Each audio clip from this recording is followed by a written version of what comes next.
शेतकऱ्यांसाठी मेळावा आयोजित केला अशा डॉक्टर मुंशी मॅडम आणि डॉक्टर जेके सर यांनी आम्हाला दोन शब्द आमचे विचार या ठिकाणी मांडण्यासाठी जी संधी दिली त्याबद्दल त्यांचे मी आभार मानतो। आजच्या कार्यक्रमाचे अध्यक्ष श्री शिवाजी शिक्षण संस्थेचे उपाध्यक्ष आदरणीय केशवरावजी नेतकर साहेब, या कार्यक्रमाचे ज्यांनी उद्घाटन केले ते आदरणीय डॉक्टर B.R. पाटील साहेब, श्री शिवाजी शिक्षण संस्थेचे स्वीकृत सदस्य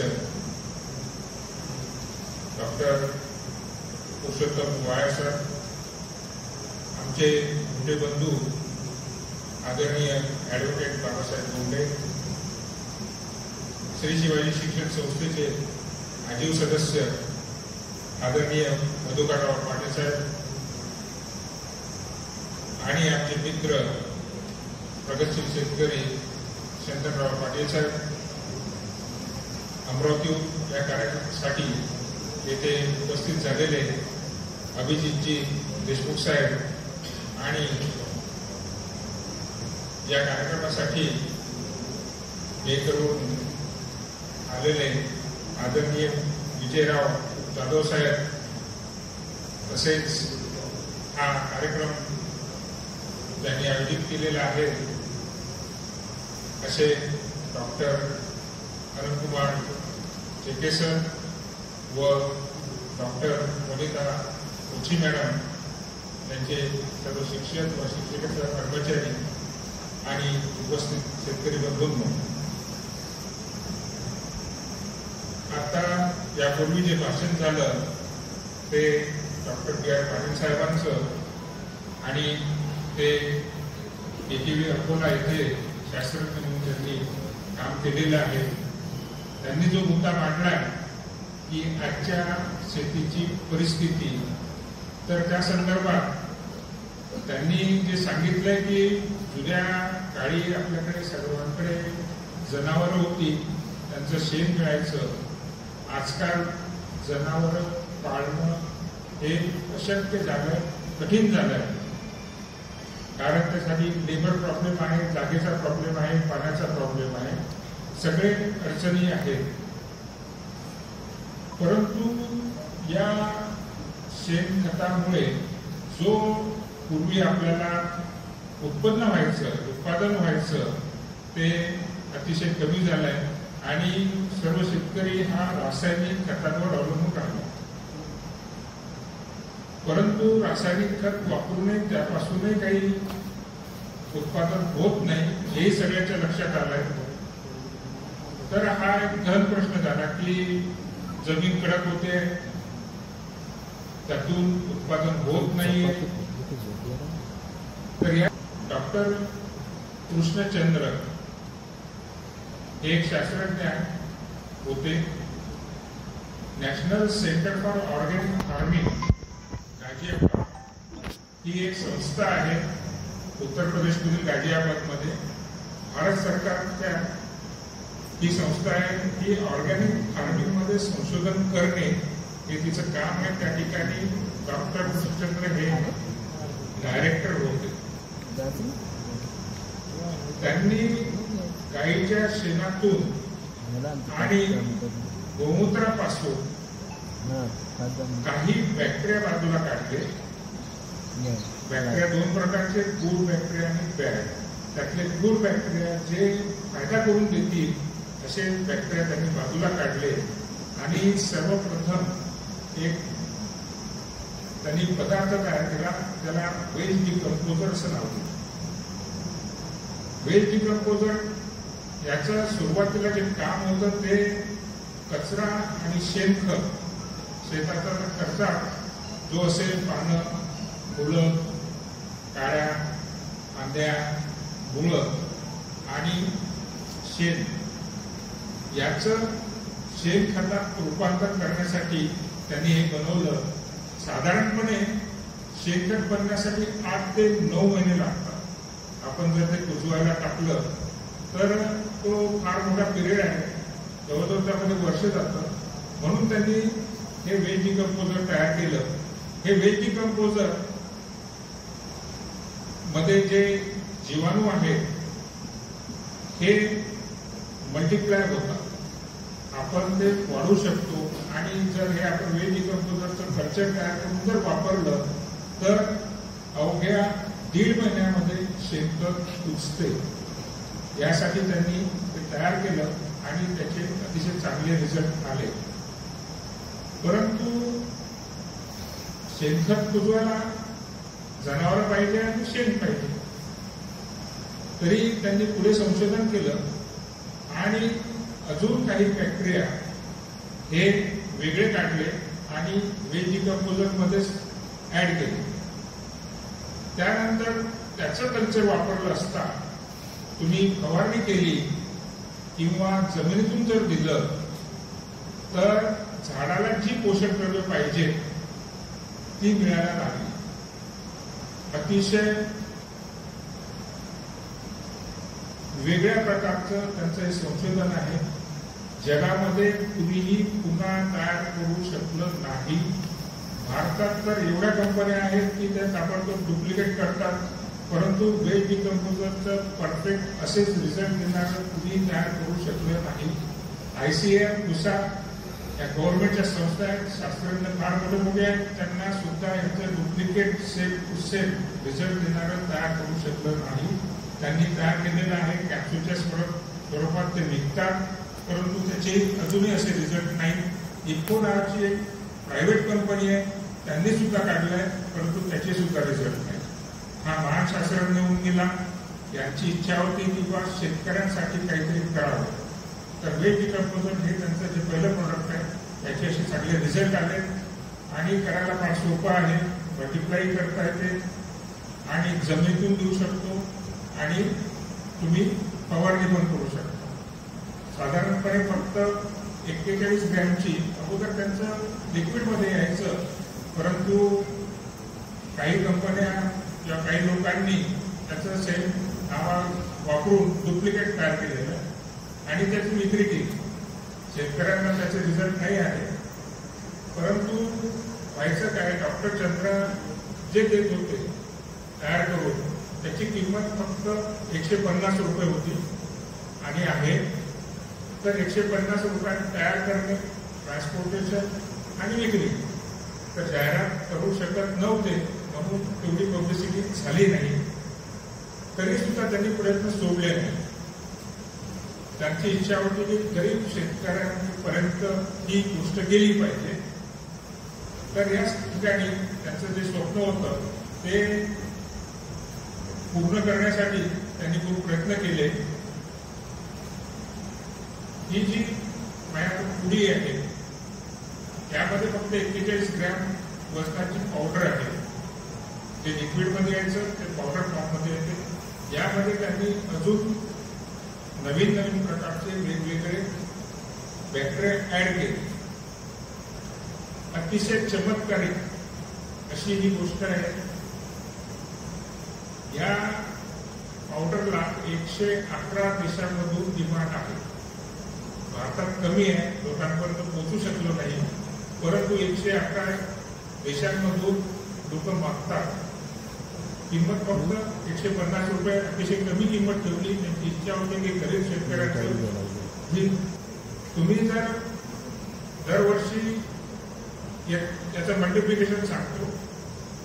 आता सायन्स टीचर असतील किंवा आपल्याला कळतं की बॅक्टेरिया हा वेगळा काढता येत नाही आणि मल्टिप्लाय करता येत नाही, तो प्रयोगशाळेमध्येच करावा लागतो. परंतु डॉक्टर चंद्राने अशी टेक्नॉलॉजी आणली की हा बॅक्टेरिया तुम्ही बाहेर उन्हामध्ये सुद्धा मल्टिप्लाय करू शकता. तसा बॅक्टेरिया त्यांनी शोधला आणि तो बॅक्टेरिया याच्यामध्ये आहे. त्याच्यासाठी अजून बॅक्टेरिया आहे. तर प्रत्येक शेतकरी आपल्या शेतामध्ये उन्हामध्ये फक्त गुळ आणि पाणी याच्या साहाय्याने याचं मल्टिप्लिकेशन करू शकतात. आता शेतामध्ये झाडे बरीचशी तोडून टाकली आहेत, कारण पीक येत नाही झाडाखाली म्हणून तोडलेली आहे. ऊन असतं, शेटर करता येत नाही. तर अडचण ही आहे की कुणाला वाटेल की हा बॅक्टेरिया जगेल का. तर त्यांनी सांगितलंय हा बॅक्टेरिया प्रयोगशाळेत नाही, तुम्ही तुमच्या शेतामध्ये सुद्धा मल्टिप्लाय करू शकता. 40 डिग्री असो, 50 डिग्री असो, 60 डिग्री टेम्परेचर असो, हा मरणार नाही. तुम्हाला वाटलं असेल कुकरमध्ये अन्न शिजवताना त्यामध्ये टाका, जिथे 100-101च्या वरती टेम्परेचर असेल तिथे हा जिवंत राहतो. अशा प्रकारचा बॅक्टेरिया शोधणं हे कमालीची गोष्ट आहे, पण त्यांनी केलेलं आहे. तर या संदर्भात आपले उपाध्यक्ष साहेब बेटकर साहेब यांनी हे वेज डिकम्पोजर आणि बाकी निविष्ठा या वापरल्या. आणि बुलढाण्यामध्ये जिजामाताला आले असताना माझी त्यांची चर्चा झाली, कारण ते अकोट भागात एक नावाजलेले प्रगतशील शेतकरी म्हणून त्यांची ओळख आहे. तर आमची चर्चा झाली असताना त्यांनीच मला सांगितलं की बा वेज डिकम्पोजर खूप चांगलं आहे आणि तुम्ही वापरा. मग मी सांगितलं त्यांना की माझी सुद्धा डॉक्टर चंद्रांशी भेट झाली आहे आणि माझ्याकडे ते प्रॉडक्ट आहे. त्यांना आनंद झाला आणि त्यांनाही मी अजून 2-3 प्रॉडक्ट सांगितले की बा त्यांनी आता नवीन काढले. त्यामध्ये मायक्रोरायझा सुद्धा एक प्रॉडक्ट आहे, ते सुद्धा मल्टिप्लाय होते. ती सुद्धा 41 ग्रॅमची पुडी आहे, तुम्ही तुमच्या शेतात मल्टिप्लाय करू शकता आणि एकदा नाही वर्षानुवर्ष मल्टिप्लाय करू शकता. तरी सुद्धा ते काम करते. असं काही नाही त्याच्या जीवानी मरतील, शक्ती कमी होतील, असं काहीही होत नाही. ट्रायकोडर्मा आहे. तर मायक्रोरायझा जेव्हा त्यांनी काढला तर भारतामध्ये 4-5 कंपन्या मायक्रोरायझा ह्या बनवतात. तर त्यांचा वार्षिक टर्नओव्हर जो आहे तो 30-40 हजार कोटीचा आहे. एक ते किलोमध्ये देतात, 4-5 किलोचं त्याचं पॅकेज असतं आणि ते आणायचं आणि एका एकरामध्ये वापरायचं. 600 ते 1200 रुपयापर्यंत ते पडते. परंतु जेव्हा डॉक्टर चंद्रासाहेबांनी मायक्रोरायझा मार्केटमध्ये आणला आणि शेतकऱ्यांना दिला, त्यांना फोन यायला लागला की कंपन्यांच्या पोटावर पाय पडला. कंपन्यांनी डायरेक्ट इनडायरेक्ट धमक्या देणं सुरू केलं. तर त्यांना अगोदरही धमक्या आल्या. वेज डिकम्पोजर काढलं त्यावेळी सुद्धा असंच झालं. पंजाब, हरियाणा, उत्तर प्रदेशचा काही भाग त्या ठिकाणी शेतकरी एवढ्या प्रमाणात वापरायला लागले की 200 लिटरचा ड्रम नाही, 500चा नाही, 1000चा नाही, काहींनी विहिरीमध्ये तयार केलं, काहींनी शेतकऱ्यात तयार केलं आणि वापरणं सुरू केलं. तर काही छोट्या गावातले जे दुकानं होते रासायनिक खताचे आणि औषधींचे ते बंद पडले. हा मेसेज वरती गेला आणि त्या कंपन्यांना याची भीती वाटायला लागली आणि डॉक्टर चंद्रसाहेबांना त्यांनी धमक्या देणं सुरू केलं. काही डायरेक्ट, काही प्रेमाने इनडायरेक्ट. परंतु या माणसाने काम थांबवलं नाही. त्यांनी सांगितलं की मला भारतातील शेतकऱ्यांसाठी काम करायचं आहे. जी गोष्ट मार्केटमध्ये 1000-1200ला मिळते आणि एका एकराकरता मिळते ते तुमचे 5-10 नाही 100,000 एकराकरता त्यांनी 700-800 रुपयाला तुम्हाला शेतकऱ्यांना दिली आहे. आणि या ठिकाणी मी अजून सांगू इच्छितो की बेटकर साहेबांनी मला, कारण डॉक्टर चंद्रासाहेब नवीन फोन उचलत नव्हते. नवीन कुणाचाही फोन आला तर ते उचलत नव्हते, का कुणी काही बोलायचं म्हणून ते फक्त ओळखीचे फोन आणि मेसेज पाहत होते. तर बेटकर साहेबांनी सांगितलं की कसंही करा तुम्ही चंद्रासाहेबांना आपल्या भागात आणा. मग आमचे 3 वर्ष त्यामध्ये गेले. तारीख मिळायची, काहीतरी ऍडजस्टमेंट व्हायची नाही. भाऊसाहेबांच्या जयंतीसाठी अमरावतीला कार्यक्रम घ्यायचा, परंतु त्यांच्या जवळचे लग्न होते, तेव्हाही जमलं नाही. मग मी शेवटी पुन्हा माझा प्रयत्न चालूच होता. बेटकर साहेबांचं टोचणंही सुरूच होतं. शेवटी त्यांनी 18 तारीख तर साहेबांनी सांगितले 16 फेब्रुवारी किंवा 18 फेब्रुवारी या 2 दिवसापैकी तुम्ही बोलवा. मी त्यांना विनंती केली आणि ते 18 फेब्रुवारी याला येतो म्हणून सांगितलं. आंबेडकर साहेबांनी अतिशय तळमळीने आणि मेहनतीने त्या ठिकाणी 1000 ते 1200 शेतकरी तिथे येतील याची व्यवस्था केली. रात्रंदिवस फिरले आणि त्यातील स्टाफ वेगळा, विद्यार्थी वेगळे, एवढी प्रचंड अशी सभा 18 फेब्रुवारीला अकोटच्या आपल्या शिवाजी कॉलेजला त्यांनी घेतली. डॉक्टर चंद्रासाहेबांनी 1-1.5 तासपर्यंत छान भाषण केलं, प्रश्नांना उत्तरं दिली. अतिशय लोकांनी वेडेवाकडी विचारली आणि सपोर्टिंग. काही बरेचसे शेतकरी वापरणारे होते, त्यांना जे प्रश्न होते त्यांचं शंका समाधानही केलं. डॉक्टर चंद्रसाहेब अतिशय खुश झाले आणि मला सुद्धा त्यांनी जाताना, कारण ते 16 ते 20 फेब्रुवारी माझ्यासोबत होते. आम्ही संभाजीनगर, बुलढाणा, अकोला, केकेवी, अमरावती आणि मालेगाव, नाशिक मालेगाव या ठिकाणी कार्यक्रम घेतले. त्यांचे 4 दिवस सोबत होते आणि थोडीशी भीती मला होतीच, कारण की हा एवढा मोठा माणूस, त्याची किंमत कशीच मोजू शकत नाही आणि यांना काही होऊ शकते. तर मी त्यांना झोपेला जाईपर्यंत आणि हॉटेलमधून निघेपर्यंत त्यांच्यासोबत होतो. अतिशय चांगली तब्येत होती त्यांची. 20 तारखेला ते मी त्यांना संध्याकाळी संभाजीनगर एअरपोर्टला सोडलं आणि गेल्यानंतर एक 8-15 दिवसात त्यांची अचानक तब्येत बिघडली. त्यांना फॅटी लिव्हरचा थोडा त्रास होता, पण त्यांनी दुर्लक्ष केलं, कारण अतिशय फिजिकली ते स्ट्रॉंग होते. वय त्यांचं 62 ते 65 होतं, परंतु त्यांचा एकही केस पांढरा झाला नव्हता. त्यांचे सर्व केस काळे होते.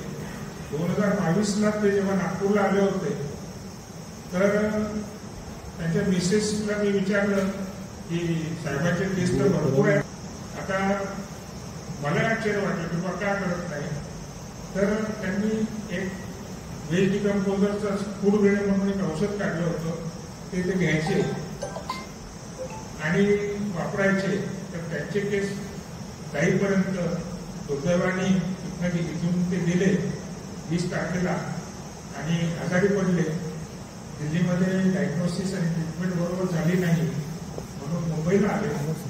परंतु त्यांना अटॅक म्हणा किंवा काय 12 एप्रिलला सकाळी 5 वाजता ते आपल्याकडनं गेले. तर त्यांनी जे काम केलं होतं आणि जे त्यांना करायचं होतं त्या बाबतीत फार मोठं नुकसान झालंय. त्यांचे बरेचसे व्हिडिओ तुम्हाला युट्यूबवर बघायला मिळतील. अतिशय तळमळीने त्यांनी काम केलेलं आहे. पैसा हा त्यांच्याकरता विषय नव्हता. त्या बाबतीत मी तुम्हाला उदाहरण देतो. मुंबईतील एक व्यापारी होता, त्याचे दुबई आणि आखाती देशामध्ये व्यवसाय होते मोठमोठे. तर त्यांनी डॉक्टर चंद्रसाहेबांच्या PA फोन केला. साधारणपणे 4-5 वर्षापूर्वीची गोष्ट आहे, म्हणजे 19-20ची गोष्ट आहे.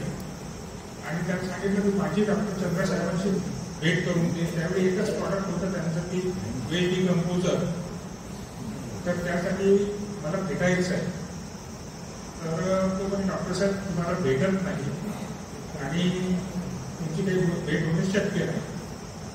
तर तो व्यापारी बोलला की माझी जर तू भेट करून देशील तर माझं काम होईल न होईल हे नंतरचा विषय, पण मी तुला 1 कोटी रुपये तुला देतो, फक्त तू माझी भेट करून दे. माझं काम नाही झालं तर मी तुला पैसे देईन. मग तो PA होता, इमानदार होता तेवढाच. तो डॉक्टर साहेबांकडे गेला आणि त्यांनी सांगितलं की असं मला ऑफर आहे, तर तुम्ही भेटणार का. पण डॉक्टर साहेबांच्या लक्षात आलं की हे व्यापारी आहे, तर तो विकत घेण्यासाठी, प्रॉडक्टचे पूर्ण हक्क देण्यासाठीच येतो आहे. परंतु किती कोटी दिले तरी डॉक्टर साहेबांनी प्रॉडक्ट विकायचं नाही असं ठरवलं होतं, कारण मल्टिप्लाय होतं. आणि जगामध्ये अशी गोष्ट कुणाकडे नाही. प्रगत देश भरपूर असते, पण डॉक्टर साहेबांना ही गॉड गिफ्ट मिळाली होती, दैवी देणगी मिळाली होती की त्यांना ते शोधण्यात यश मिळालं. त्यांनी ट्रायकोडर्मा, मायकोरायझा, NPK याचे सुद्धा जीवाणू शोधले आणि हे मल्टिप्लाय करण्यासाठी दिले. अतिशय फार मोठ्या मोठ्या गोष्टी केल्या आहेत की ज्यामुळे आजच्या परिस्थितीमध्ये आपली शेती आहे रासायनिक खतामुळे औषधीमुळे जी खराब झाली आहे. आता या ठिकाणी वेल डिकम्पोज आणि ते प्रॉडक्ट वापरणारे सुद्धा शेतकरी आहेत. तर माझी इच्छा आहे जर कुणी थोडक्यात जर अनुभव सांगण्यात येत असेल तर मी त्यांना इथे बोलावू इच्छितो की तुमच्या शेतीतील शेतकरी जे वापरतायत तर त्यांना सुद्धा याचे चांगले अनुभव आलेले आहेत. सर्जेराव पाटील या.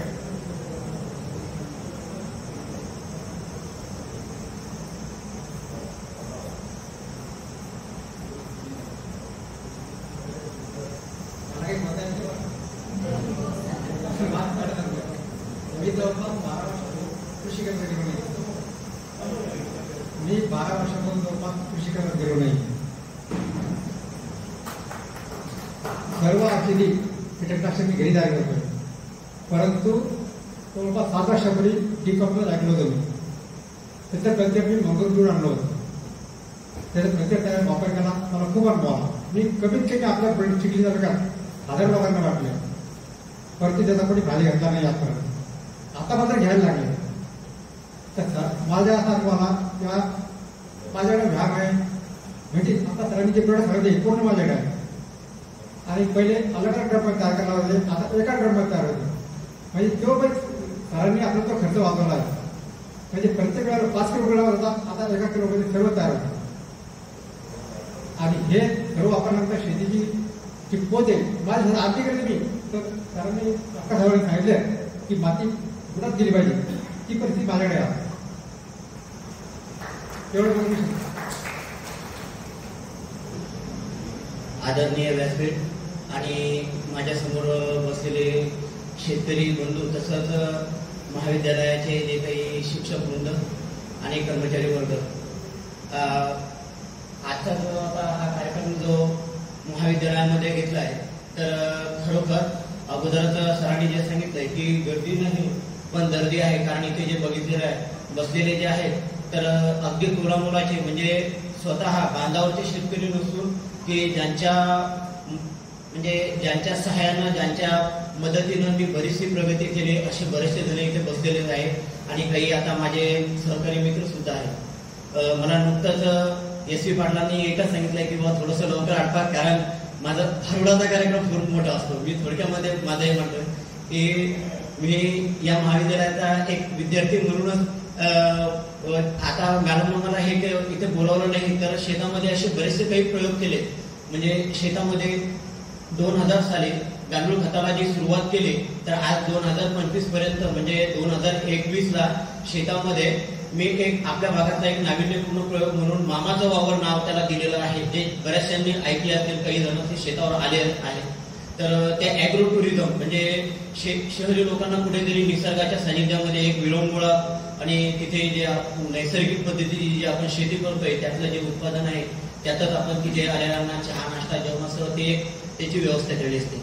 गांडूळ खत 2000 साली सुरुवात झाली आणि तिथून वेगवेगळे प्रयोग म्हणजे शेतामध्ये आज आंबा आहे, सीताफळ आहे, त्यानंतर पेरू आहे. पेरूची जी सघन पद्धतीच्या लागवडी म्हणजे कमी अंतरात जात आहे, शेवगा आहे, त्याचबरोबर लिंबू आहे आणि ड्रॅगन फ्रूट, गुलाबी कलरचे करवंद आणि भाकर गायींची गोशाळा, या सर्व याच्यावर म्हणजे शेती जर आपल्याला सुरुवातीला सांगितलं की गांडूळ खत करायचंय तर गांडूळ खताची सुरुवातच गायींच्या पासूनच सुरू झालं. आणि आज आमच्याकडे ज्या देशी किंवा ज्या गायी आपल्याकडे शेतकरी ज्यांना सांभाळण्यास हे झालेलं आहे तर अशा भाकड गायी आपल्याकडे आणून सोडतात. मग त्या भाकड गायींचा दूध तर मिळत नाही, मग त्यांच्या संगोपनाचा खर्च कसा भागवायचा, तर त्याचे जे गोमूत्र आणि शेण आहे तर त्यापासून वेगवेगळे म्हणजे शेतीविषयक असलेले गांडूळ खत, गोमूत्रापासून काही वेगवेगळे औषधी, तर शेतीविषयक आहे, काही आरोग्यवर्धक सुद्धा आहे. म्हणजे लहाना भाऊ आहे पंचगव्य MD झाला त्यामुळं तो नाडी परीक्षण वगैरे करतोय. म्हणजे आपण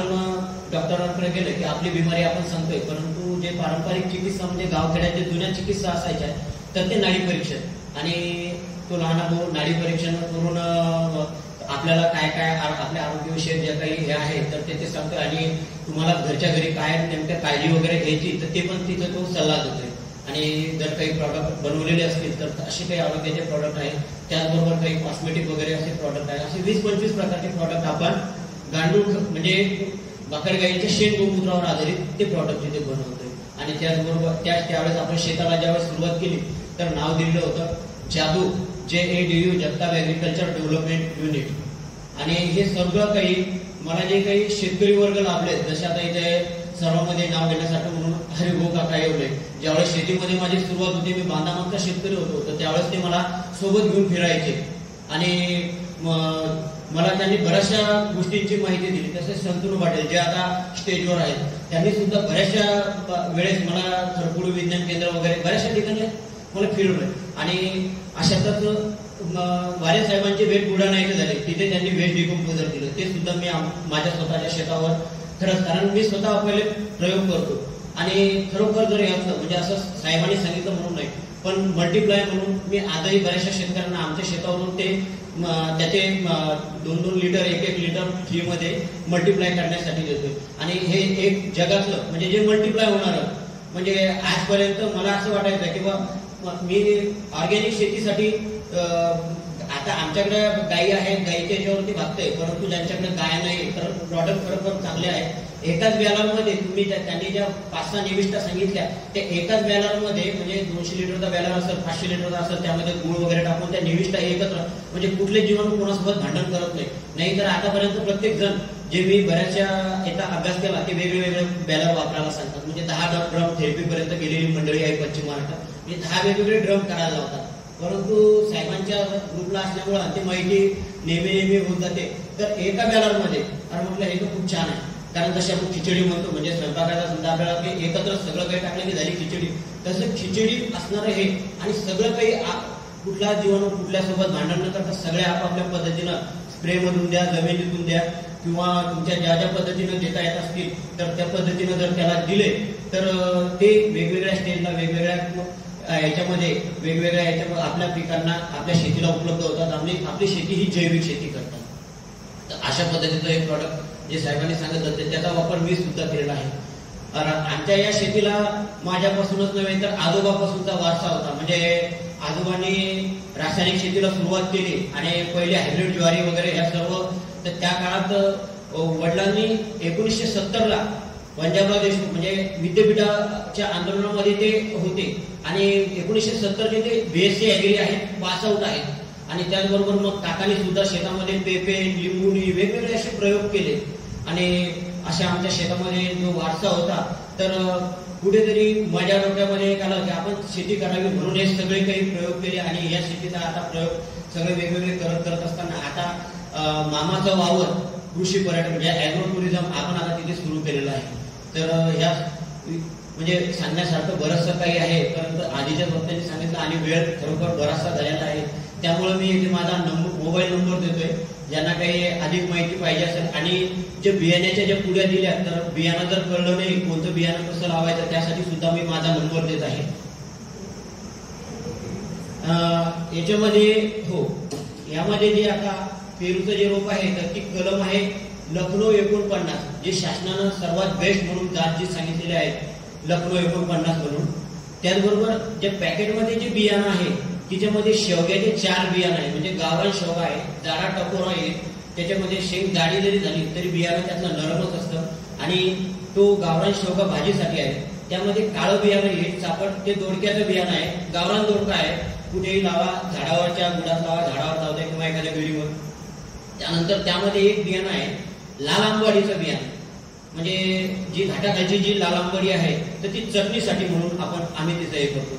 हातगा जो आहे तर तो पांढरा पिवळा, आता लाल हातगा आला, अर्धवट लाल आला, पण हा आपला गावात जो जुना होता लाल तर पांढरा पिवळा. त्यानंतर एक पॅशन फ्रूट म्हणून त्याबद्दल आवर्जून सांगावंसं वाटतंय की ज्याला आपण कृष्णकमळाचा वेल म्हणतो, बस तसंच कृष्णकमळाचा वेल येतो, पण कृष्णकमळाच्या याला फुलं लागतात पण त्याचं फळ तयार होत नाही आणि याचं फळ तयार होते. याच्यामध्ये 2 जाती आहेत. कोणी म्हणतो आम्ही ब्राझीलहून आणलो, कोणी कुठून वेगवेगळ्या ज्या आता मोबाईलवर येते वगैरे, पण हे सगळं फसवणूक आहे. आपल्या भागात बऱ्याचशा ठिकाणी तुम्हाला शहरात एखाद्या दारापुढे वेलं दिसतात पण त्याचा वापर कोणी करताना दिसत नाही. कारण त्याला फळं येतात पिवळे, पहिले हिरवट येतात, त्यानंतर ती पिवळी होतात आणि काही इकडे लाल होतात. तर या फळांच्या आतून तो गोल गोहे असतो, तो कापल्यानंतर त्याच्यामध्ये स्पंज सारखा गोळा निघतो आणि त्याला चाळणीतून जर चांगलं फेटून काढलं की जो खाली गर येतो, बियाणं वरती राहतं, जो गर असतो, त्या घरामध्ये 2 ग्लास, अर्धा ग्लास, 1 ग्लास असं पाणी टाकून चिमूटभर थोडीशी साखर टाकायची, बाकी वेगळं काही नाही. त्याच्यामध्ये असं वाटतं आपण संत्रा आहे, पपई आहे, मोसंबी असे 3 एकत्र केल्यानंतर तो स्वाद येतो. आणि बरेच आमच्या मामाच्या वावरला येणार ज्यावेळेस ते फळं येतात त्यावेळेस आम्ही मुलांना माझा नामानं, हे जे मार्केटला माझा येतं पिवळं तसंच दिसतं आणि आम्ही सांगतोय की माझा कोणाला प्यायचा, तो कलर माझ्यासारखा दिसतो, त्याच्यामुळे प्रत्येक जण त्याला आवडीनं पितं. आणि आता माहिती पडलं की बरेच जण त्याला कॅन्सर ज्यांना झालेला आहे तर त्यांना ते फळ देतात आणि 500 रुपयाला एक फळ लावतात. ऍक्च्युली त्या फळाची किंमतही काही तेवढी नाही, त्यामुळे ते जरूर जगवा आणि तो वेळ तयार होतो. त्याचबरोबर तिच्यामध्ये गोड चिंच आहे, म्हणजे एक ऑप्टिक असं झाड निघालं. मला एक थायलंडची चिंच म्हणून बीडवरून एकानं त्याचे 100 रुपये दिले होते, पण थायलंडची चिंच तर काही निघालीच नाही. पण तिच्यामध्ये थायलंडची चिंच तर काही निघालीच नाही, पण त्यामध्ये एक थोडंसं म्हणजे वेगळं ऑप्टिक नावाचं एक झाड निघालं चिंचेचं, जे दरवर्षी येतं. चिंच दरवर्षी येत नाही, कदाचित काही चिंच येतात पण बऱ्याच चिंच वर्षाआड येतात. पण ही चिंच दरवर्षी येत असून त्याला जे फुलं आहे ते गुच्छानं लागतात आणि दत्तमधून अशी चिंच येते. तर त्या चिंचेचं सुद्धा एक तिच्यामध्ये चिंचोका टाकलेला आहे. त्यानंतर जे आहे वैजयंती माळ म्हणून जे कृष्ण भक्त किंवा राम भक्त आहेत तर त्यांच्यासाठी जी माळ आहे, जी 500 रुपयाला, 1000 रुपयाला नेटवर ते लोक विकतात आणि आपल्या भागात बऱ्याचशा ठिकाणी ते गवत बनवून पण बियाणे असतील तर ते पण त्यामध्ये टाकलेले आहे. त्यानंतर एक पहावा म्हणून आहे वनस्पती, जी इंडिकेटर म्हणून आहे कोकणातली सुशोभीकरणासाठी. तर अशा पद्धतीचे 8 बियाणे तिच्यामध्ये टाकलेले आहेत. तर बियाण्याची संख्या भरपूर आहे, म्हणजे 4-4, 5-5 असे बियाणे त्यामध्ये दिले. तर असे बियाणे जर कोणाला परत बियाणं नाही समजलं तर माझा मोबाईल नंबर देत आहे 9823 27 25 41. मामाचा वावर लिहा किंवा मोहन जगताप. धन्यवाद. आजच्या या कार्यक्रम शेतकरी प्रबोधन कार्यशाळेचे अध्यक्ष केशवरावजी मेतकर साहेब, तसे बी आर पाटील साहेब, आजच्या ज्या आयोजिका आहेत वनिताताई, डॉक्टर वनिताताई, ज्या आपण चेअरवर खुर्चीवर बसलेलो आहोत, हे आपले शिक्षण महर्षी पंजाबराव देशमुख साहेब यांच्यामुळे जे बसलो म्हणजे आपण कुठेही आज भरकट गेलो असतो. मी भाषणबाजी करणारा माणूस नाही, मी एक शेतकऱ्याचा म्हणजे माझी भाऊ जरी खासदार असली, माझ्या घरात जरी राजकारण असलं तरी मी एक साधा शेतकरी आहे आणि माझ्याकडं 350 एकर जमीन आहे. तर 350 एकर जमीन असल्यामुळं आणि जी 350 एकर शेती माझ्याकडे आहे त्या 350 एकरात पूर्ण 100% माझी शेती ती इरिगेशन खाली आहे. एक गुंठाही शेती अशी कोरडवाहू नाही. जेव्हा आम्ही शेती करत होतो तेव्हा कपाशी 17-80 एकर कपाशी लावायचो, 17-80 एकर आबिड पेरायचो, उडीद म्हणून पेरायचो. जेव्हा आमचे आजोबा, आमचे वडील हाडा मासाचे शेतकरी होते, जेव्हा आम्ही शेतीमध्ये निघलो, खासदार साहेबांनी या शाळेमध्ये शिक्षण घेतलं. कृष्णराव सुरुवातीला ते दोनगावची शाळा सोडल्यानंतर चिखलीमध्ये आले आणि या चिखलीच्या शाळेमध्ये त्यांनी शिक्षक घेतल्या शिवाय शाळेमध्ये. इथून त्यांच्या राजकारणाला सुरुवात झाली. पण जेव्हा जेव्हा बाबा रे राजकारण हा आपला विषय नाही, आपला विषय शेती. जेव्हा जेव्हा ते घरी आले तेव्हा आपण पराठीची जी शेती होती तिच्यावर आपल्याला 12 ते 13 आम्हाला फवारणी करायला लागते त्याच्यावर. त्या फवारणीमध्ये अनेक प्रकारची औषधी. पण आमचे वडील कडक स्वभावाचे होते. कधी खासदारच्या घरी आले तर आमच्या पाठीवर त्यांना पंप द्यायचे. आमच्या पाठीवर आम्ही स्वतः, आम्ही काही खोटं बोलत नाही राहिलो किंवा खासदार साहेब पंपावर, स्वतः खासदार साहेब पाठीवर पंप मुशी पाहिजे. त्यांच्यापेक्षा मी 3 वर्षाला मोठा आहो. ते जेव्हा शिक्षण दिवाळी सुट्टीत पण तुमच्या घरी आले तर अगोदर घरून ते शेतीत जायचे. आज त्यांना शेतीची फार मोठी आवड आहे. आज कोणाकडे जनावरं नसतील, आमच्याकडे जनावरं किती असतील तुम्हाला खंडी समजते का? आमच्याकडे 2 खंड्या जनावर येतात. 2 खंडी जनावर जे आहे हे फक्त गावरान खतासाठी आम्ही त्याचा उपयोग करतो. पण मजूर सापडत नाही. कसा मजूर सापडत नाही? आपण जर गोट्याला जीव लावतो, गोट्याला पाजर फुटतो. आपण त्याला जीव लावा, आपोआप मजूर वेळ. आता थोडे काही व्यसनाच्या आहे गेलेले असतात मजूर, म्हणून आपण म्हणतो शेती पुरत नाही, मजूर आपल्याला भेटत नाही, मजुरी वाढलेले आहे. पण आपल्या दिवसाला खर्च आपला धरायचा, त्यांचा खर्च धरायचा. आपल्या खर्चातून थोडासा खर्च त्यांच्या वाट्याला आपण टाकून द्यायला. आपोआप ते शेतीत आपण घरी येईपर्यंत आपली चांगल्या प्रकारची शेती करते. आपण घरी जाऊपर्यंत ती आपली वाटच बघते की आपण पुढे लग्नाला गेलो का आपले मालक घरी यायचे राहिले, मालकाकडून आपल्याला 100-200 रुपये संध्याकाळी आपल्याला भेटतात. पण तो आपण घरी जायपर्यंत तो इमानदारीने काम करतो. जनावर असतील, त्याचं पाणी असं, चारा असं. आज आम्ही 70 ते 80 टाळी गावात खत काढतो. आमचं 50 लोकांचं कुटुंब आहे. आम्ही कोण्या राजकारणात नाही, खासदार साहेब सोडत आम्ही कोण्या राजकारणात नाही, ग्रामपंचायतचे आम्ही वडील बी राजकारणात नाही, आम्ही राजकारणात नाही. आता भावाच्या लग्नाला आशिता फेका लागतात म्हणून तितक्या पुरतं द्यायचं खासदार साहेबांसाठी आम्हाला करावं लागते. पण आमचा मूळ धंदा शेती. आज जी आम्हाला भाऊ निवडून आले 90 मध्ये, क्रीडा मंत्री झाले आणि केशवरावची भाऊची कुठे भेट झाली तिथं, तेव्हा 90 पासून केशवरावचे आमचे संबंध येतात. आज जी आमची शेती असत तर त्यांनी आमची शेती पूर्ण माती शेतीहून पाहिली. ते म्हणजे जुजू भाऊ एवढी शेती करायची नाही, यातली 200 एकर शेती वेगळी करा आणि 100 एकर शेती वेगळी करा. जे तुम्हाला 200 एकर शेतीमध्ये जे घालायचं ते घाला, पण 100 एकर शेती आज मी आम्ही त्यांच्या मार्गदर्शनासाठी शेती करतो. आपण आता ते म्हणत आपण ताक, जो ताक केशवराव सांगितलं तो ताकाचा प्रयोग, ते म्हणतो केशवराव ताकामध्ये कॅल्शियम असते, तर ते आपल्या कोण्या फवारणी टाकत त्याचा काही झाला तर फायदा होतो, त्याचा काही असं इफेक्ट काही होत नाही. मी ते जेव्हापासून केशवरावच्या मार्गाने ताक आणि आपल्या खिशाच्या सुनीची पुडी जेव्हामध्ये त्या फवारणीमध्ये टाकतो, सुनेच्या डब्याने याच्या विकत ताक टाकायचं औषध कोणती मारा तुम्हाला जी पटलते, पण तिचा काही तेव्हापासून त्या उत्पन्नामध्ये जे सोयाबीनचा असेल तर 4 ते 5 उत्पन्न 12 ते 14 मध्ये सोयाबीन आजही घेतो आम्ही. हे केशवराव डोळ्यानं पाहिलेलं आहे. चणाही सुद्धा आम्ही तेवढा घेतो, 9 ते 10 मध्ये येथून तूर घेतो. पण फवारणी ताक दही या फेकून देत नाही, वाया जाऊ देत नाही. आता हे कोणाच्या मार्गाने की आम्हाला केशवराव मार्गदर्शन. आज खासदार साहेब एवढे मोठे असतील तरी ते आज केशवरावचं मार्गदर्शन घेतात त्यांच्या शेतासाठी. त्यांची 25 एकर शेती त्यांची बागायती आहे. आता माझ्याकडं 25 एकर संत्र्याची बागायती आहे, 2 एकर चिकू आहे, 1 एकर आंबा आहे. केशवराव पाहिलं नाही चांगल्या प्रकारचे आज. आता चिक्कूर आम्हाला काही फवारणी करता येत नाही, इतक्या वरी काही हात पुरत नाही, पण चिक्कूला काही जास्त फवारणी करायचं काम नाही पडत. आज ती 3 ते 4 लाखाचं आम्ही त्या 2 एकर उत्पन्न आम्ही घेतो. हे आपल्या भागात जे आम्ही चिक्कू पुरवतो, थोडे थोडे व्यापारी कॅरेटनं आम्ही ते विकतो. 8 रुपये 10 रुपये 12 रुपये किलो, तरी आमचं त्याचं तेवढे त्या शेताची भरपाई आमची होते. की ज्यावेळेस केशवराव मार्गदर्शन भाऊ तुम्ही एक पपई लावा, मी 3 एकराचा केशवरावच्या मंदिरात 3 एकर पपईचा फुलप केला. त्या 3 एकरामध्ये मला कमीत कमी 7 ते 8 लाखाचं उत्पन्न झालं. केशवराव पपई डोळ्यानं पाहिली. त्यानंतर मी टमाटा लावला होता, पण मी जे मार्केटिंग केलं तेव्हा मार्केटिंगची सोय नव्हती, मी स्वतः मार्केटिंग करत. ते खासदार साहेबाला आवडलं नाही. भाऊ एवढी दगदग करायची नाही, एवढ्या मेट्रिकला रात्र दिवस माल घेऊन पुढं सुरतला इंदोरला पुढे जायचं नाही, थोडीफार आपली शेती करा आणि करा. तुमची तब्येत म्हणून आम्ही शेतीत जाऊ शकत नाही, शेती तुम्हाला करायची. तुम्ही जर कुठे जागेवर बसले ती शेती आपली जागेवर बसून जाईल.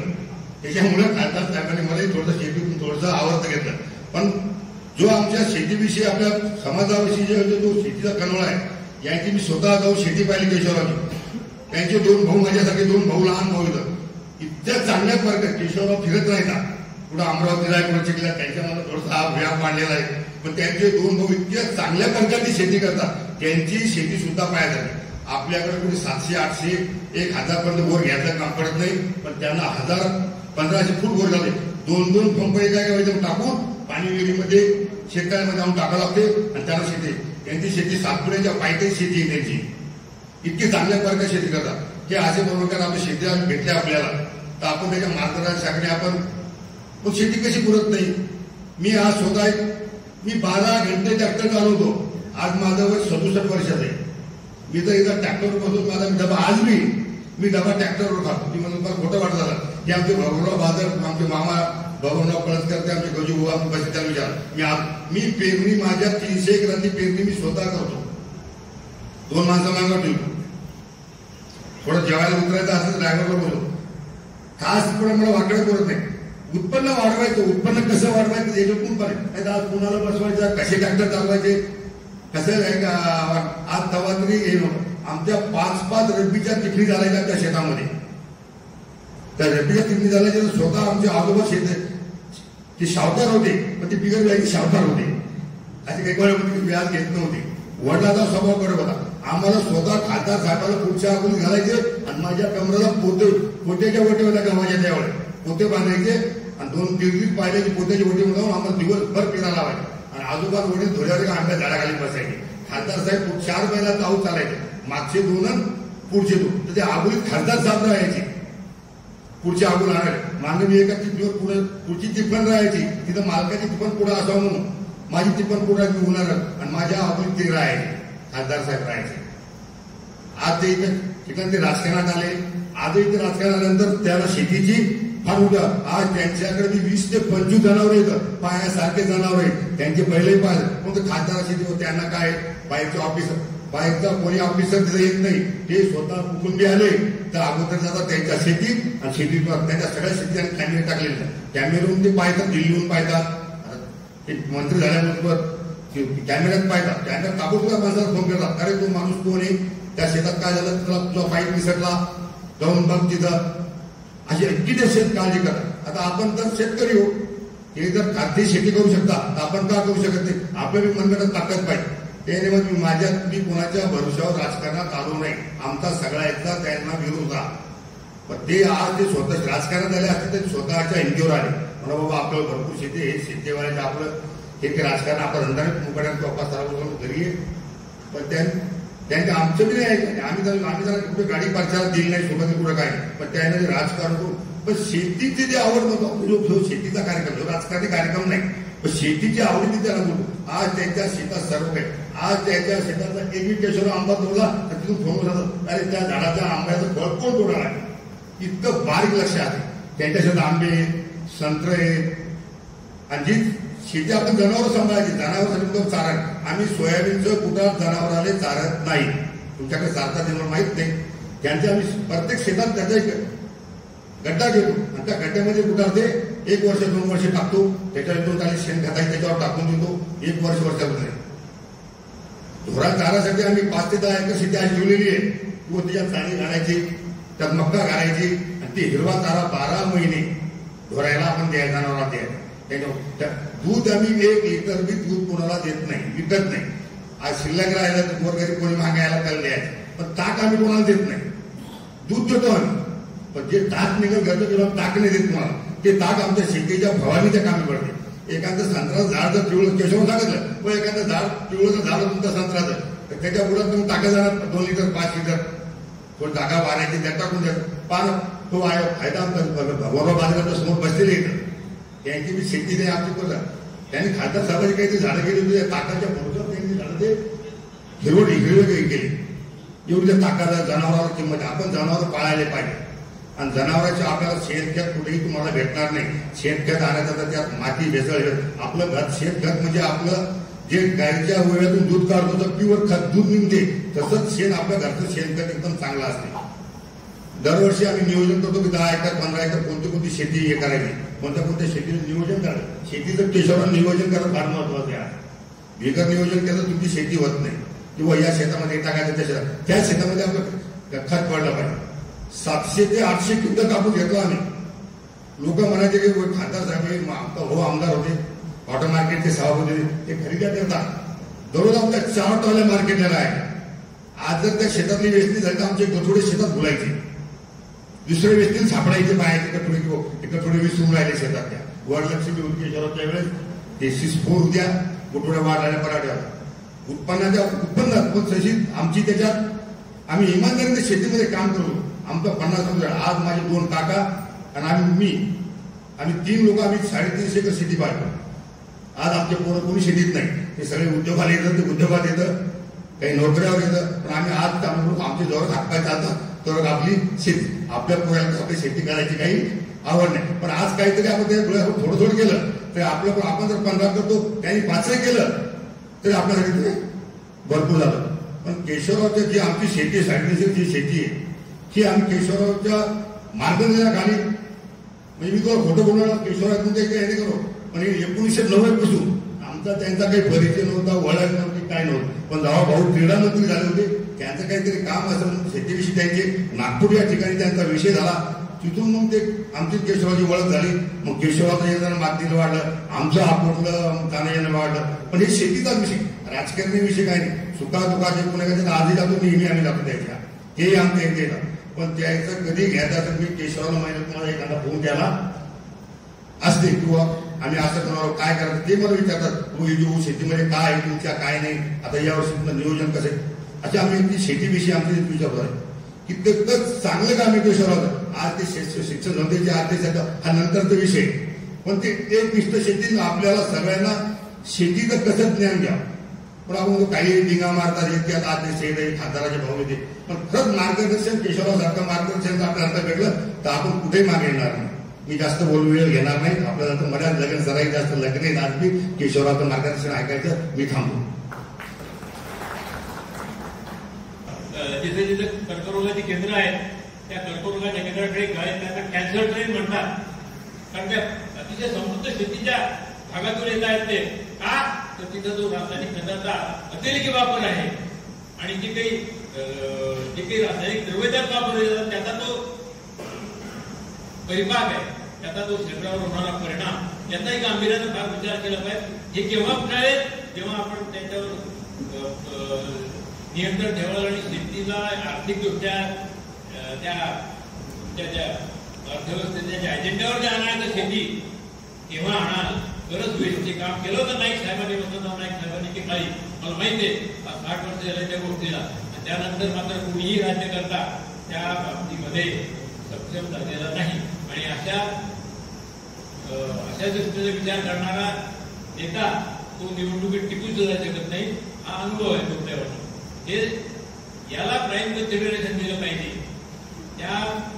याला प्राईम कन्सिडरेशन दिल्याशिवाय म्हणजे प्रायोरिटी याला दिल्याशिवाय आपलं हे जे आपण जे इतके मौल्यवान सांगितलं त्यांनी आपले जे अनुभव असेल तसे केले त्या कथनाला जे पाठबळ मिळालं तरच ते आता निश्चितपणे आपल्या मानवतेला फायदा होईल.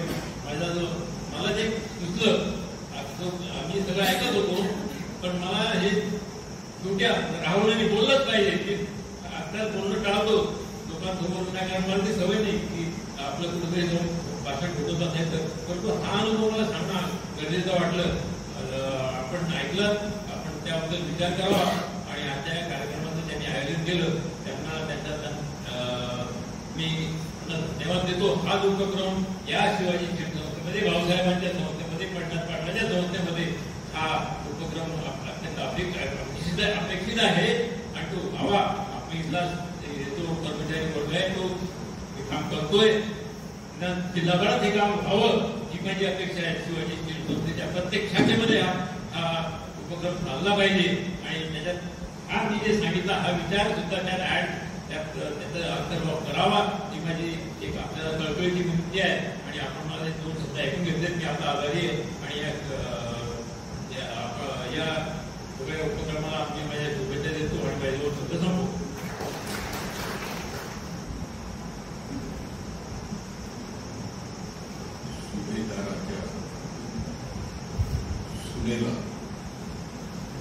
सुभेदाराच्या सुनेला ज्यांनी मातेचा दर्जा दिला ते छत्रपती शिवाजी महाराज. आपापल्या देशात जे जे ज्ञान निर्माण झालं ते आपल्याच देशात राहावं, दुसऱ्या देशात जाऊ नये, विकास फक्त आपल्याच देशाचा व्हावा. अमेरिकेला असं वाटत होतं की अमेरिकेचाच विकास व्हावा, आपलं ज्ञान बाहेर जाऊ नये, रशियाला तेच वाटत होतं, जपानला तेच वाटत होतं. दुसऱ्याची प्रगतीच होऊ नये. परंतु एक महामानव असा जन्मला ज्यानं संपूर्ण जगातलं ज्ञान दिल्लीला कृषी मेळावा भरून दिल्लीला आणलं आणि संपूर्ण जगातल्या शेतकऱ्यांकरता खुलं केलं ते भाऊसाहेब पंजाबराव देशमुख, ते भाऊसाहेब पंजाबराव देशमुख. आजच्या कार्यक्रमाचे उद्घाटक आदरणीय A.R. पाटील साहेब. आज त्यांना मी मुद्दामून फोन केला आणि इथे बोलावलं तसे आमचे विजयगुरू जाधव,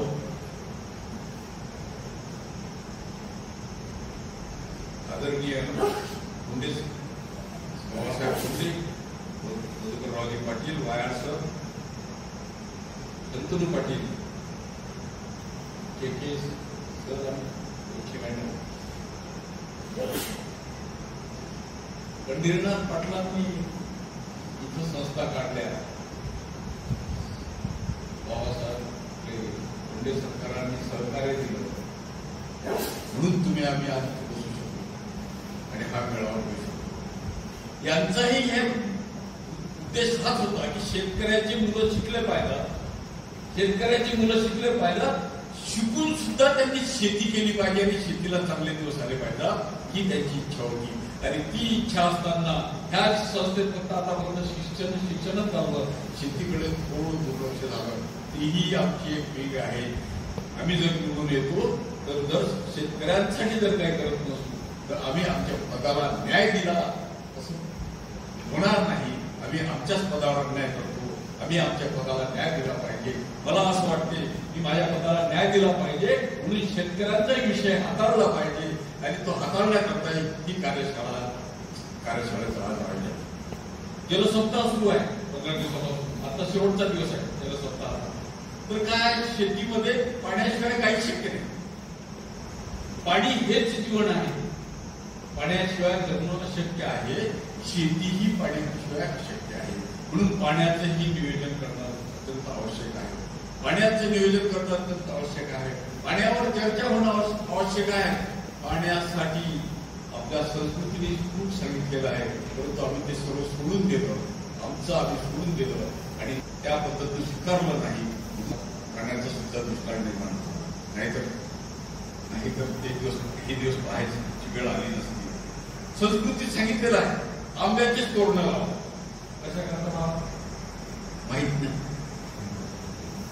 कलशाची स्थापना करा, कशा करता करा माहित नाही.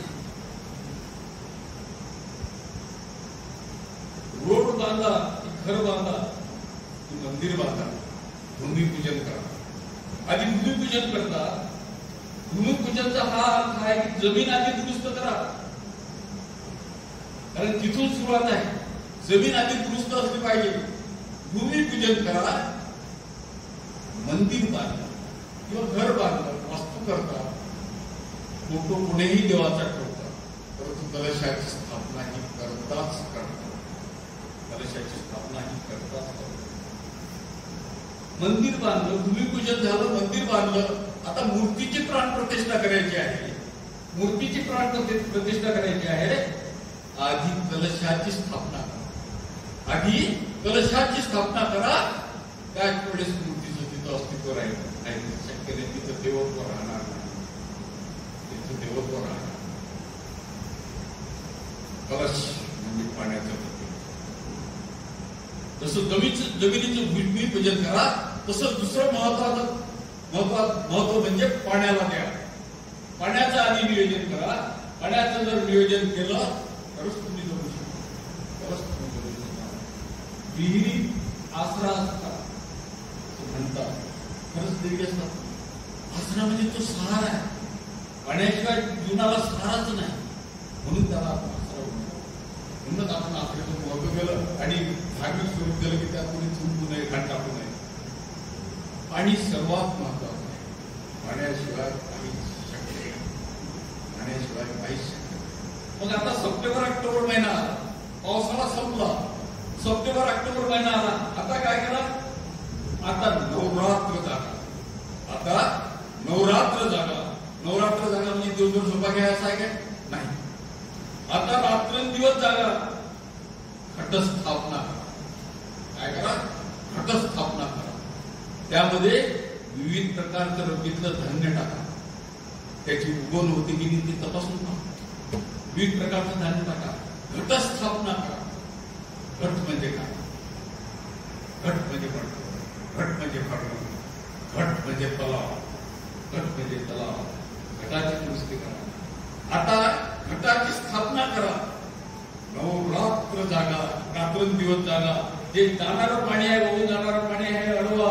तुमचे घट दुरुस्त करा. जर तुमच्या घटात पाणी असलं, जर तुमच्या घटात पाणी असलं तर तुम्हाला पीक येईल. जर तुम्हाला पीक आलं तरच तुम्ही समृद्ध व्हा, सशक्त व्हा. जर तुम्ही सशक्त झाले तरच तुम्हाला दुर्गेची उपासना करण्याचा अधिकार आहे, नाहीतर दुर्गेची उपासना करण्याचा अधिकार नाही. जर तुम्ही सशक्त झाले तरच तुमचे डोकं चालणार आहे, त्यावेळेस तुम्हाला शारदेची उपासना करण्याचा अधिकार आहे. तोपर्यंत अधिकार राहणार नाही. जर तुम्ही सशक्त असले तर तुम्ही समृद्ध राहा, आणि समृद्ध असले तरच तुम्हाला दिवाळी साजरी करण्याचा अधिकार आहे, लक्ष्मी पूजन करण्याचा अधिकार आहे. हे आपल्या संस्कृतीने आपल्याला शिकवलं. परंतु आम्ही नेमकं तेच विसरलो आणि नाच गाणी आणि इव्हेंट साजरी करतो. आम्ही आमची संस्कृती नाही म्हणून आपण मागा, म्हणून आपण मागा. विदर्भाची तर स्थिती अशी आहे की जगात जेवढं पाणी आहे, जगात जेवढं पाणी आहे त्यातलं फक्त 3% पाणी गोळा आहे. हे 3% पाणी गोळा आहे. हे 3% पाणी आहे. हे 3% पाणी आहे नदी नाल्या तलावात. नदी नाले तलाव भूगर्भात खोल आणि दक्षिण आणि उत्तर ध्रुवावर बर्फाच्या रूपाने पडलेलं. 3% पाणी हे नदी नाले तलाव आणि भूगर्भात, त्याच्यानंतर उत्तर आणि दक्षिण ध्रुवावर बर्फाच्या रूपात पडलेलं आहे. या 3%पैकी 2.25% पाणी, 3%पैकी 2.25% पाणी हे दक्षिण आणि उत्तर ध्रुवावर बर्फाच्या रूपात पडलेलं आहे. मग राहिलं किती पाणी? किती राहिलं सांगा प्राध्यापक? बरोबर आहे. 0.75% पाणी तुमच्याकरता उपयोगाचं आहे. ते काय नदीत आहे, नाल्यात आहे, तलावात आहे, जमिनीत भूगर्भात खोल आहे. ह्यात 0.75 पैकी 0.74% पाणी एवढंच खोल आहे जमिनीत की ज्याचा तुम्ही उपसाच करू शकत नाही. राहिलं किती?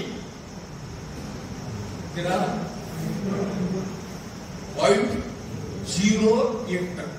0.01% म्हणजे 3240 घन किलोमीटर एवढंच पाणी तुमच्याकरता उपलब्ध आहे. आणि याचाही जर तुम्ही सदुपयोग नाही केला तर पाण्या वाचूनच करावं, पाण्या वाचूनच करावं, पाण्या वाचूनच करावं. म्हणून पाण्याचं नियोजन करणं अत्यंत आवश्यक आहे. नियोजन करायचं तर साठवणूक करावं लागेल. साठवणूक करायची आहे मग आपली क्षमता किती? साठवणुकीची आपली क्षमता किती? महाराष्ट्राची साठवणूक क्षमता आहे 71.3 अब्ज घनमीटरची. महाराष्ट्राची साठवणूक क्षमता आहे 71.3 अब्ज घनमीटरची साठवणूक क्षमता आहे. आणि ह्या महाराष्ट्रात विदर्भ हा पाण्याच्या दृष्टीनं सर्वात श्रीमंत असा प्रदेश आहे. विदर्भ सर्वात श्रीमंत असा प्रदेश आहे. कारण 71.3 अब्ज घनमीटर पैकी 21.3 अब्ज घनमीटरची साठवणूक क्षमता विदर्भाची आहे. विदर्भाची आहे म्हणजे 29.7% टक्केवारीचं काम. 29.7% म्हणजे 21.3 अब्ज घनमीटरची विदर्भाची साठवणूक क्षमता असतानाही आपल्या इथं दुष्काळ का, आपल्या इथं आत्महत्या का?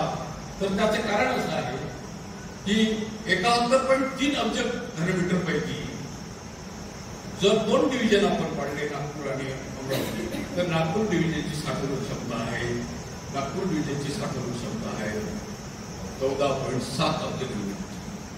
14.7 अब्ज घनमीटर. आणि राहिलेली फक्त 6.6 अब्ज घनमीटरची साठवणूक क्षमता ज्या ह्या वराडची आहे, या 5 जिल्ह्यांची आहे.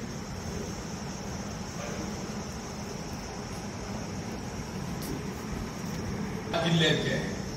सर्वात कमी असलेली साठवणूक क्षमता महाराष्ट्रात. मग एवढी साठवणूक क्षमता दुसऱ्या विभागाची नाही असं नाही. नाशिक डिव्हिजनची सुद्धा 6.6 अब्ज घनमीटरची साठवणूक क्षमता आहे.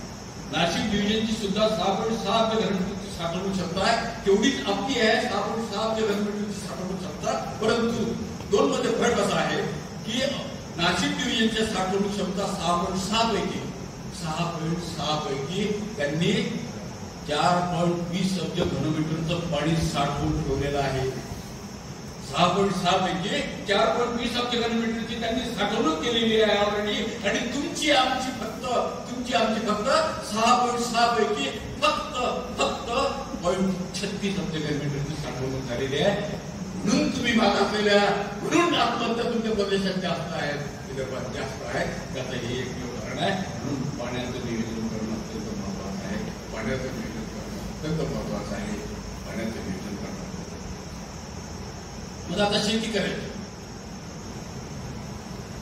आपण पिढीजात शेती करू, तरीही शेतीबद्दलच चर्चा करावी. पिढीजात आपला धंदा आहे. कुणी असं म्हणत नाही. किती जण नोकरीवर रोजगार आजोबा पंजोबा शेतीच करत होते. सर्वांचा पिढीजात धंदा जर शेतीचा आहे, तरी हा व्यवसाय इतका मागासलेला का, दुर्लक्षित का? आपणच दुर्लक्षित करावं. कारण की आपल्या भरोशावर अॅग्रो इंडस्ट्रीज उभ्या झाल्या. भारतातल्या काय जगातल्या सर्व अॅग्रो इंडस्ट्रीज ह्या श्रीमंत आहेत. शेतकऱ्यांच्या भरोशावर ज्या फॅक्टऱ्या उभ्या झाल्या त्या श्रीमंत शेतकरीच नागवल्या गेला. शेतकरीच नागवल्या गेला. मग आता भाव तर आपल्या हातात नाही. कोणतंही सरकार आपल्याला भाव देत नाही असं गृहीत धरून चला, देत असतो. मग भाव जर देऊ शकत नाही तर खर्च कसा कमी करायचा, खर्च कसा कमी करायचा आणि क्वालिटीचं उत्पादन कसं घ्यायचं, एवढं मात्र आपल्या हातात आहे. आपण सरकार आपल्याला MSP देईल, MRP देत नाही. आपल्याला MRP पाहिजे. आणि ह्या देशमुखांनी ती MRP टाकली, स्वतःच्या मालावर MRP टाकली. एवढ्याचा विकतो आम्ही, तुम्ही घ्या. शेतमालाची MRP करणारे माणसं हे समाजात आहे. त्याचा समाजाने उपयोग करून घेतला पाहिजे. समाजाने उपयोग करून घेतला पाहिजे, जेणेकरून तुमचा मग आपण काय केलं आता? आपण रासायनिक खताचा भडीमार केला. शासनानं सांगितलं पहिले फुटतात तरी सगळे. 1970 सालापासून आपण सारखा रासायनिक खत टाकत आलो. 1970 सालापासून रासायनिक खत टाकत आलो तर 24-25 पर्यंत आपण रासायनिक खत टाकतो. रासायनिक खत टाकल्यानंतर तुम्ही DAP टाका की कोणतेही फॉस्फेट टाका, झाड फक्त 20% घेते. किती घेते? फक्त 20% घेते. आणि 80% ते तिथंच फिक्स होते. फॉस्फेट तुमचं तिथंच फिक्स होते. 20% घेतल्या जाते. 20% घेतल्या जाते. 80% फिक्स होते. 80% फिक्स होते. 69-70 पासून तुम्ही 80% फिक्स करत आले. दरवर्षी 80%, तर ते 24-25 पर्यंत 80% फिक्स करत आले. म्हणजे तुम्ही तुमच्या शेतीमध्ये हा खताचा गौरव करून टाकला.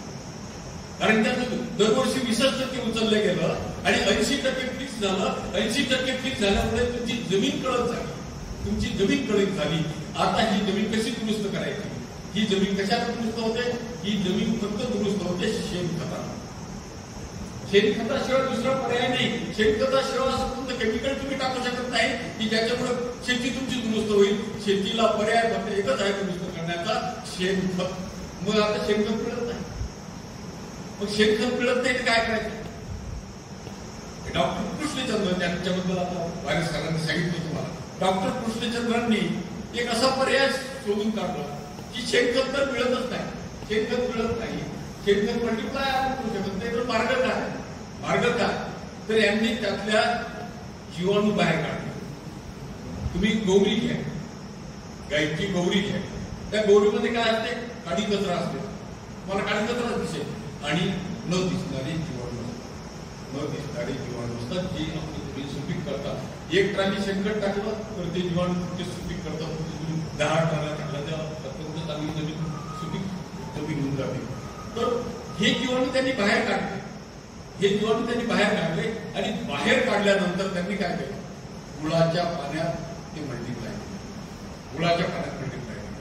मग गुळाच्या पाण्यात हे मल्टिप्लाय होतं. मग काय करायचं? 200 लिटरची टाकी घ्यायची आणि हे जीवाणू जे बॅक्टेरिया पाऊस तुम्हाला दाखवला हे पूर्ण यात टाकायचे. आणि याला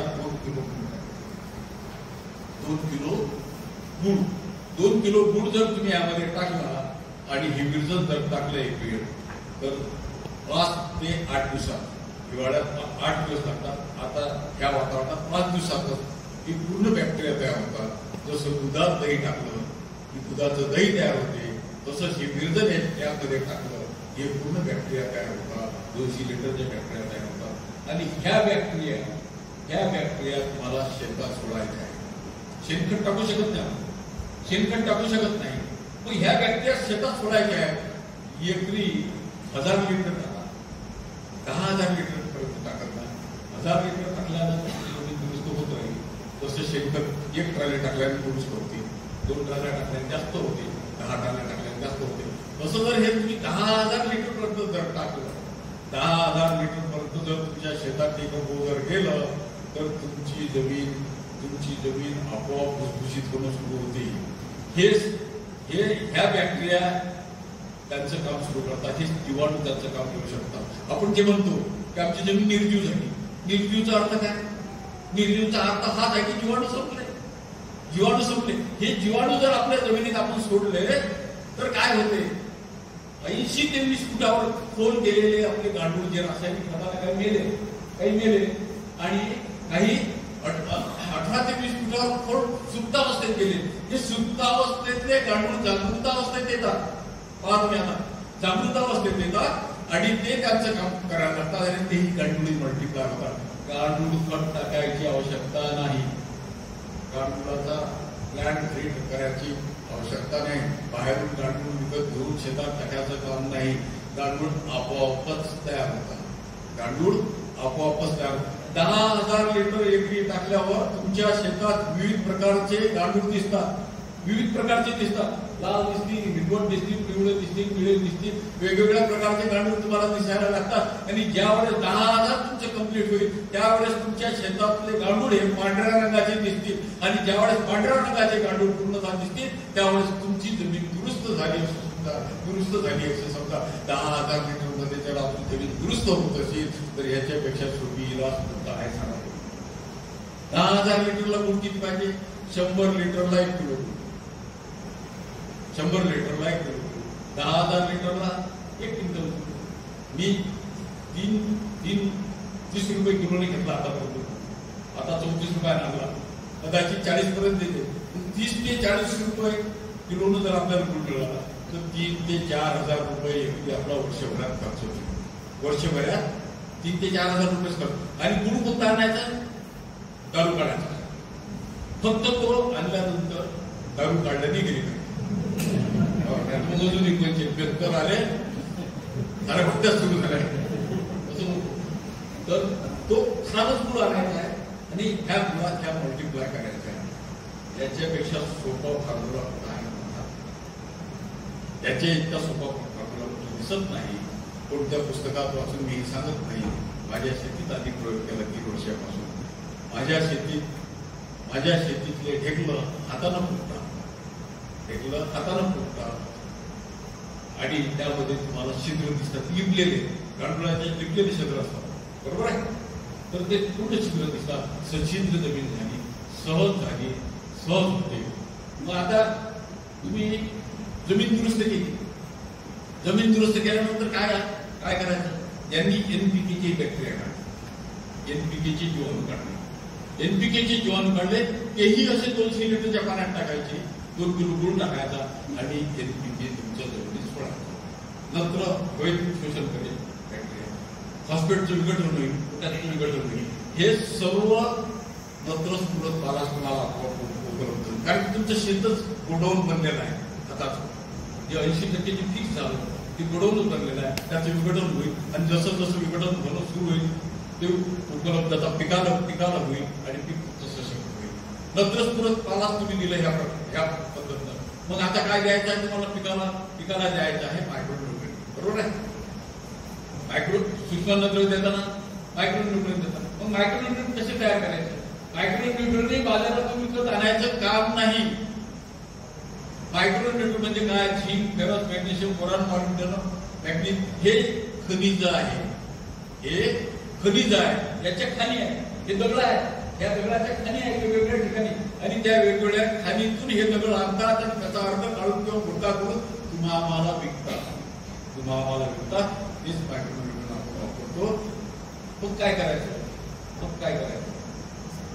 दगडातच खनिज आहे. मग काय करायचं? तुमच्या गावात असणारी नदी, नाला, त्या नाल्यामध्ये पैदल चालायचं आणि पहाडाकडे जायचं, टेकडीकडे जायचं. जात असताना तुम्हाला वेगवेगळे दगड दिसतील. लाल दिसेल, पिवळा दिसेल, निळा दिसेल, हिरवा दिसेल, गुलाबी दिसेल, असे विविध रंगाचे दगड दिसतील, ते जमा करायचे. किंवा एकाच दगडात तुम्हाला 2-3 रंग दिसतील. एकाच दगडात 2-3 रंग. गर्द हिरवा असेल तर कदाचित तो फेरस असेल, मुरतूद असेल. म्हणजे हे विविध दगड जर तुम्ही एकत्र केले आणि 200 लिटरच्या टाकी 1/3 भरते, तिसरा हिस्सा टाकी भरायची दगडांनी, आणि यामध्ये जे डिकम्पोजर आपण तयार केलं ते यामध्ये सोडून द्यायचं आणि 21 दिवस ही टाकी तशीच ठेवायची. 21 दिवसानंतर हे पूर्ण मायक्रोन्युट्रिएंट तयार फुकटाचं मायक्रोन्युट्रिएंट, ज्याला तुम्हाला विकत आणायचं कारण नाही. ते बाजारातून 1000 रुपयाची बॉटल विकत आणता, इथं फुकटाचं 200 लिटर फवारणी तर काय जमिनीत सोडू शकतो. तर हे आपल्याला घरीच तयार करता येते. एवढा सोपी प्रॉडक्ट मला कुठं मिळाला नाही. एवढा सोपी, याच्यापेक्षा जर काय यायचे तर आपण ते स्वीकारू, कारण शेतकऱ्याच्या हितासाठी आपल्याला करायचं, शेतकऱ्याच्या हितासाठी करायचं. सारंच बरोबर आहे, पाळेकरचंही बरोबर आहे, झिरो बजेटही बरोबर आहे, फुकोचंही बरोबर आहे, साऱ्याचं बरोबर आहे, पण इतकं सोपं कोणतंच नाही.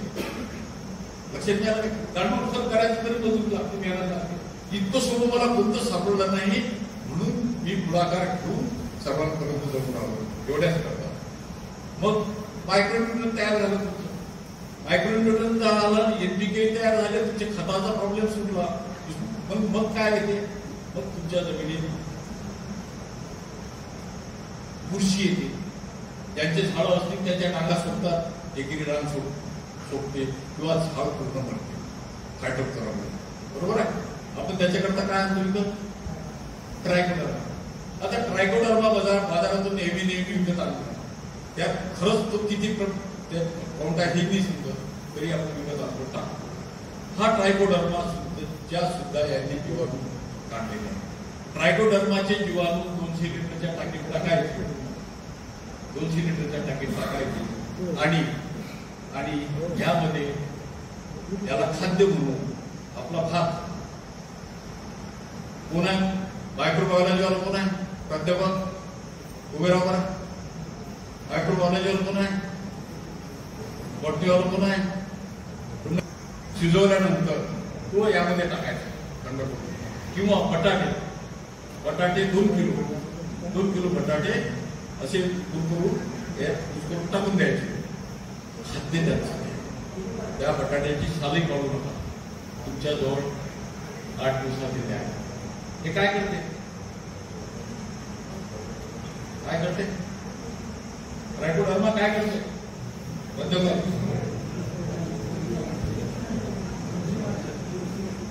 फायटोप्थोरा जो आपल्या शेतात येतो, फायटोप्थोराचे जीवाणू हे पांढऱ्या मुळा खातात. फायटोप्थोराचे जीवाणू हे पांढऱ्या मुळा खातात आणि पांढऱ्या मुळाच हे झाडाचं तोंड आहे. कारण की पांढऱ्या मुळातूनच अन्नद्रव्य पीक घेत असते, झाड घेत असते. आणि पांढऱ्या मुळ्यात जर खाल्ल्या गेल्या तर झाड आपोआप सुकते, झाड आपोआप पडते. मग ह्या पांढऱ्या मुळ्या खाणारे जे फायटोप्थोरा आहे, फायटोप्थोरा जे जीवाणू आहे त्याला खाणारी ही ट्रायकोडर्माचे जीवन आहे. म्हणजे हे फायटोप्थोरालाच खातात आणि फायटोप्थोरा समाप्त करतात. फायटोप्थोरा समाप्त करतात. इतकी सोपी ही पद्धत आहे. याच्यानंतर अजून काय करतो आपण, मायक्रोराजा म्हणतात ना शेतकरी, किंवा ह्युमिक ऍसिड. बरोबर आहे, ह्युमिक ऍसिड टाकतात. कशा करता टाकतात, पांढऱ्या मुळ्या वाढवण्यासाठी. मग पांढऱ्या मुळ्या जेवढ्या वाढतील, पांढऱ्या मुळ्या जेवढ्या सशक्त होतील, पांढऱ्या मुळ्यांची लांबी जेवढी जास्त वाढेल तेवढं ते वेगवेगळ्या ठिकाणातून अन्नद्रव्य जास्त. पांढऱ्या मुळ्या जेवढ्या अन्नद्रव्य जास्त शोषण करतील तेवढं झाड सशक्त होईल, तेवढं पीक तुम्हाला जास्त येईल, तेवढं पीक तुम्हाला जास्त. म्हणून मायक्रोराजा यांनी तयार केले, मायक्रोराजाची जीवाणू यांनी तयार केले. की त्याची पद्धत हेच आहे, 200 लिटरच्या टाकीत टाका, 200 लिटरच्या टाकीत टाका आणि यामध्ये गुळ टाका. हे गुळावर टाका. मग जर मायक्रोराजा तुम्ही तुमच्या जमिनीत सोडला, विकत आणायचं काम नाही, हे जमिनीत सोडले तर तुमच्या पांढऱ्या मुळांची संख्या तर वाढेल आणि लांबी सुद्धा वाढेल. म्हणजे अन्नद्रव्य ग्रहण करण्याची त्यांची शक्ती वाढेल, फार सशक्त होईल, तुमचं पीक वाढेल. आणि नेमॅटोडचा सुद्धा हे बरोबर दिसतात. नेमॅटोड माहिती आहे, नेमॅटोड पांढऱ्या मुळ्यांमध्ये दिसतात आणि गाठी करतात पांढऱ्या मुळ्यांमध्ये. तर त्याचा सुद्धा बंदोबस्त आठवड्याला होते. याच्यानंतर त्यांनी काढलं कवच नावाचे औषध, तेही गुळातच मल्टिप्लाय होते आणि ते जर जमिनीत सोडलं तर ते त्या मुळांभोवती आवड करते, वाईट कृषीला येऊ देत नाही किंवा कीटकांना सुद्धा ते येऊ देत नाही. जर तुम्ही फवारणी करून जर पानावर मारलं तर पानावर मावावर फुले येते, किडीचे उपद्रव कमी होते. तर अशा प्रकारचं यांचं हे प्रॉडक्ट आहे म्हणजे समाजसेवेसाठी आहे, लोकांकरता आहे. हा काही धंदा नाही. त्यांनी धंदा म्हणून ट्रीट केलं नाही. मी अकोटला बोलावलं, विमानानं औरंगाबादला आले, तिथून मोठी गाडी केली, तिथं हॉटेलमध्ये राहिले, 4 दिवस आपल्या भागात राहिले. किती खर्च झाला असेल. आम्ही आयोजन केला, आमची जबाबदारी आहे त्यांना पैसे देणं. जायचं विमानाचं भाडं, त्या गाडीचं भाडं, ज्यावेळेस पैसे द्यायला गेलो त्यावेळेस कास्तकारांनी बी दिली. मी कास्तकारांजवळून काहीच घेत नाही. जिथं शेतकऱ्यासाठी भाषण झाले तिथं स्वतःच्या पैशाने त्यांचे वाक्य आहे. असा कोणता माणूस आहे जगात की जो शेतकऱ्यांकरता असा धरला. महात्मा फुले नंतर, भाऊसाहेब गंजाराव नंतर एकमेव दिसला डॉक्टर कृष्णचंद्र. आणि यामुळे शेतकऱ्याचाच फायदा होईल असं त्यांनी ज्ञान दिलं. अजूनही खूप ज्ञान दिलं असतं. मला तर असं वाटते तसं हे लोक समाजाला चालून नसतं. बाकीच्या लोकांना, फॅक्टरीवाल्यांना आम्हाला भीतीच होती लवकर नक्की. मला तेच घडलं. आम्हाला पण आता आई कदाचित बसू शकते. मनात शंका तीच आहे. कारण शेतकऱ्यांचा भला करणारा कधीच टिकू देत नाही. त्यातलं एक रस्ता आहे. आपण जुनही सोडलं, नवीन धड धरलं नाही. ह्या असताना आपल्याला नवीन प्रणाली शिकवली शेणखताची. शेणखतानं तुमची जमीन कशी दुरुस्त करायची हे शिकवलं. हे शिकत असताना आपण आता तसं शांत नाही राहायचं किंवा विश्वास नाही ठेवायचा. माझ्यावर विश्वास ठेवायचा. कारण मी 3 वर्ष आपण केल्यानंतर मी तुमच्या समोर हिमतीनं बोलू शकून राहिलो. तुम्हीही विश्वास ठेवू नका. तुम्ही तुमच्या शेतात हाती करा आणि शेतात गेल्यानंतर तुम्ही स्वतःच आधीच जमीन तपासा. शेतकऱ्यांना तपासण्याचं काम नाही. शेतकऱ्यांना समजतात आपली जमीन दुरुस्त झाली. परंतु सायंटिफिक दृष्ट्या जर तपासायचं तर आमचा प्राध्यापक वर्ग आहे, हे शिकलेले आहे, PhD झालेले आहे. एवढे शिकून मग यांचा उपयोग तर काही झाला पाहिजे. काही ना काही उपयोग झाला पाहिजे. समाजाकरता देयता यांची आहे. समाजाकरता त्यांची देयता आहे. समाजामुळे इथं आहे. शेतकऱ्यांचे मुलं शिकतात. शेतकरी जर सुखरूप झाला नाही, व्यवस्थित झाला नाही तर तुम्हाला कोण विचारणार. आज तुम्ही पगार घेता. तुम्हीही प्राध्यापक मंडळींनी आता हे पुण्याचं काम करून एखादा मायक्रोबायोलॉजीवाले, बॉटनीवाले आणि केमिस्ट्रीवाले या उन्हाळ्यातच आपल्याला माती तपासायची. तुम्ही कोणते शेतकरी निवडता. एक शेतकरी आम्हाला द्या. तुमच्यापैकी एक शेतकरी द्या की ज्याचं शेत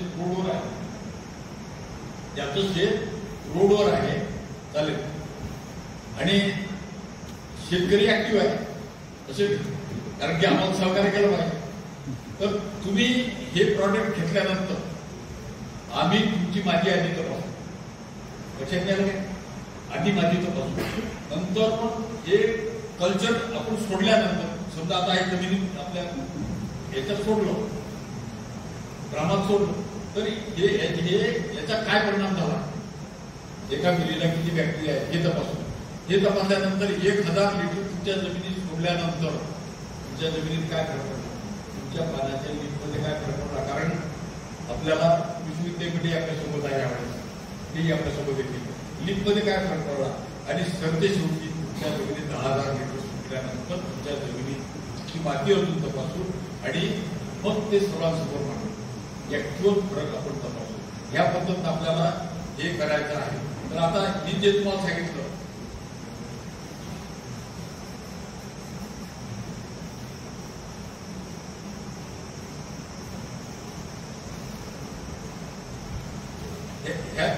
अशा प्रकारचे आहेत. ट्रायकोडर्माचे आहे, मायक्रोरायझा आहे, त्याच्यानंतर फूड आहे, त्याच्यानंतर घॅम आहे मायक्रोरायझा. तर हे जर आपण कवच आहे हे जर सर्व मी सांगितले त्याप्रमाणे जर तुम्ही केले तर तुम्ही तुमच्या जमिनीत माती बाहेर विकत आणण्याचं काहीच काम नाही. आणि याचा अर्थ हा नाही तुम्हाला बाहेर तुम्ही करू तुम्ही रासायनिक खते घ्या, पण बंद नका करू एक असं वाटतं. पण धीरे धीरे आपली जमीन दुरुस्त झाल्यावर आपणच रासायनिक खत बंद करणार, आपणच रासायनिक खत बंद करणार. कारण आपण चांगलं होतं ते स्वीकारलं नाही, चांगलं होतं ते स्वीकारलं नाही. नवीन जे आपल्याला मिळालं ते आपल्याला त्यासाठीच मिळालं. चांगलं सोडलं तर वाटायचं आहे. तुम्ही कॉटन आल्या सांगा तुम्ही आता मला 82 नंतर कोंडळी आली, 72 नंतर कोंडळी आली आणि का नव्हती? बरोबर आहे. 72च्या आधी कोंडळी का नव्हती, नंतर का सांगा बरं. कोंडळी आली, माझ्या लहानपणी कोंडळी माहीतच नव्हती. कोंडळी माहीतच नव्हती. कोंडळी कशाला म्हणतात? कोंडळी आली आणि कोंडळीनं नुकसान केलं, कोंडळीनं नुकसान केलं. त्याचं कारण असं, आमचे जुने जे शास्त्रज्ञ होते, जुने ऋषीमुनी जे होते, त्यांनी आम्हाला शेती कशी करायची हे शिकवलं होतं. शेती कशी करायची हे शिकवलं होतं. आम्ही ती शेती सोडली म्हणून कोंडळी आली, म्हणून कोंडळी आली. आपली शेती कशी होती, काय करत होतो आपण? कपाशी करत असताना 8-10 तास झाल्यानंतर आपण एक फळाचा तास करत होतो. काय म्हणतात, फळाचा तास, ज्वारीचा तास करत होतो. त्याच्यात बाजूला बरबटीचा तास टाकत होतो, बरबटीचा पाटा टाकत होतो आपण. आणि चारी बाजूला धुऱ्यानं आपण बाजरी लावत होतो, चारी बाजूला बाजरी लावत होतो. आपण त्या लोकांना मूर्ख समजून किंवा पराठ्याचे तास कमी होतं म्हणून आपण तो पॅटर्न जड केला आणि कोंडळी आणली. कोंडळी काय येत होती त्यावेळेस? त्याचं कारण असं होतं, कोंडळी काय करते? कोंडळी पानं फुलं पात्या खाते. बरोबर आहे. पानं फुलं पात्या खाते कोंडळी. अंड्यातून निघणारी कोंडळी ही पानं फुलं पात्या खाते. मग अंड कोण देते? पतंग अंड देते. पतंग अंड देते. पतंग काय खाते? पतंग काय खाते?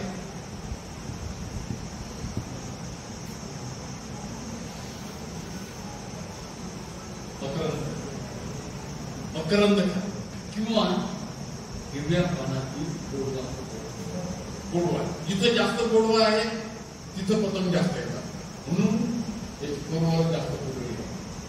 गड तुमचा विशेष त्यांचाच विषय आहे.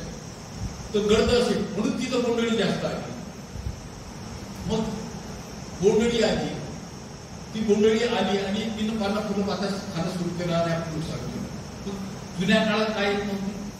जुन्या काळात यासाठी येत नव्हती की हे अंधाऱ्या रात्री यांना संकर होतो. अंधाऱ्या रात्री पतंग शेतात फिरतात आणि अंधाऱ्या रात्री संकर होते. म्हणून तुम्हाला हे शास्त्रज्ञ लोक सांगतात की अमावस्येनंतर 1-2 दिवसात फवारणी करा, कारण ते लावा जातात, त्या अळ्या मारतात. तर अंधाऱ्या रात्री हे पतंग फिरतात आणि तिथंच त्यांचा संकर होते. जिथं गोडवा जास्त असते तिथं त्याच्यावर. मग आता तुम्ही बरबटीचं तास करणं, सुरुवातीला बरबटीला गोडवा जास्त खूप गोडवा असते. तो सुरुवातीला कुठं जाती न्याय? मराठीवर जाती, बरबटीवर जाती. समजा मी तुम्हाला शिळ्या भाकरची पंगत वाढलेली, कुणाच्या पुढीची पंगत वाढली, पुढे जाऊन बसा कुणाच्या पुढे, ते मूर्ख नाही, ते बरबटीवरच जाऊन बसते, ते बरबटीवरच जा. मग बरबटीवर जागा बरबटीचं नुकसान सुरू कर. परंतु यामध्ये ह्या वातावरणात काही मित्रकिडी आपल्या, काही मित्रकिडी आपल्या या ट्रायसोपा नावाचा एक पथक, ट्रायसोपा नावाचा एक पथक आहे. त्यालाही गोडवा जास्त पाहिजे, त्यालाही गोडवा जास्त पाहिजे आणि जिथं गोडवा जास्त आहे तिथंच तो जाते. मग ट्रायसोपाचा तोही गोड्यात जाते आणि रात्री तिथंच त्यांचा संकर होते आणि गोडवा जास्त जिथं आहे तिथंच ते अंडे देतात पुढच्या पिढीसाठी. मग काय होते? पण कोंडळीच्या अंड्यातून निघणारी अळी ही पानं फुलं पात्या खाते. कोंडळीच्या अंड्यातून निघणारी अळी ही पानं फुलं पात्या खाते आणि क्रायसोपाच्या अंड्यातून निघणारी अळी, क्रायसोपाच्या अंड्यातून निघणारी अळी ही गोंडळीलाच खाते किंवा गोंडळीचे अंडे खाते. म्हणजे गोंडळी कुठं झाली समाप्त? बरबटीवर आपोआप समाप्त झाली. कारण क्रायसोपा तिथं गोंडळी तिथं म्हणजे गोंडळी आपोआप तिथं समाप्त होत होती. पहिले 2 महिने गोंडळी पहिले बरबटीमुळे काम पडलं, 2-3 महिने नंतर फ्लॉवरिंग येत होतं बाजऱ्याला, नंतर फ्लॉवरिंग बाजऱ्याला येत होतं, रुडा कोड असते, सारे पतंग तिथं जातात, जिथं शत्रू येणार तिथंच आपली मित्र किडे येणार आणि तिथंच सपाया तुमची पराठी पिकतो. शेवटच्या क्षणाला ज्यावेळेस आता कपाशी फुटून राहिली आणि काही पोळं आहे, अशा वेळेस तुमच्या फळांना खर्च पडत होते, फळांना खर्च पडत होते आणि फळावर सर्वचे सर्व पतंग येत होते. तिथं शत्रू कीड, तिथंच आपली मित्र कीड, तिथंच त्याचा सपाय. म्हणून तुम्हाला पराठीवर कुंडली दिसत नव्हती, पराठीवर कुंडली दिसत नव्हती आणि कुंडली तुम्ही आणली, तुम्ही आम्ही आणली, तुम्ही आम्ही आणली. तर ह्या प्रकारे आपण शेती करत होतो, ती सोडली. आता ह्या प्रकारे नवीन पद्धतीनं आपल्याला शेती करायची आहे, नवीन पद्धतीनं शेती करायची आहे. पण मग काय करायचं होतं? जमीन दुरुस्त करायची आहे, सेंद्रिय कर्बाचं प्रमाण तुमच्या जमिनीत वाढलं पाहिजे. मग काय करायचं? काय करायचं? तर मी तुम्हाला एक अजून माहिती सांगतो. तुम्ही शेवाळ खा, खाल्ला कधी शेवाळ? नाही खा, कदाचित खाल्ला असेल, तुम्हाला माहित नाही शेवाळ आहे. आपल्या मोताळाला आम्ही केला होता प्रयोग. मोताळाला याजोला आम्ही केली तयार. हलगी म्हणजे शेवाळ, हलगी म्हणजे शेवाळ. आणि शेवाळ हा मल्टिप्लाय होते, घरच्या घरीच तयार करता येते, विकत आणायचं काम नाही. एक वेळ फक्त गिरजन आणा आणि मल्टिप्लाय करा. तो शेवाळ जर तुम्ही याजोला शेवाळ जर तुम्ही 50 ग्रॅम शेवाळ म्हशीला, गाईला किंवा कोणत्याही जनावराला दिला तर तुम्हाला अलग मांडण्याचं काम नाही, अलग मांडण्याचं काम, अलग मांडावं लागत नाही. इतका तो सशक्त आहे, इतकी त्यामध्ये ताकद आहे.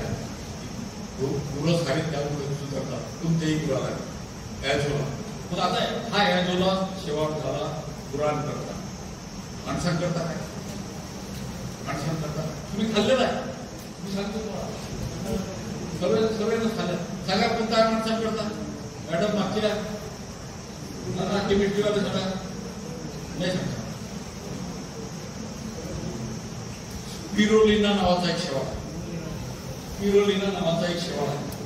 हा शेवाळ कसा याचा पत्ता कसा लागला?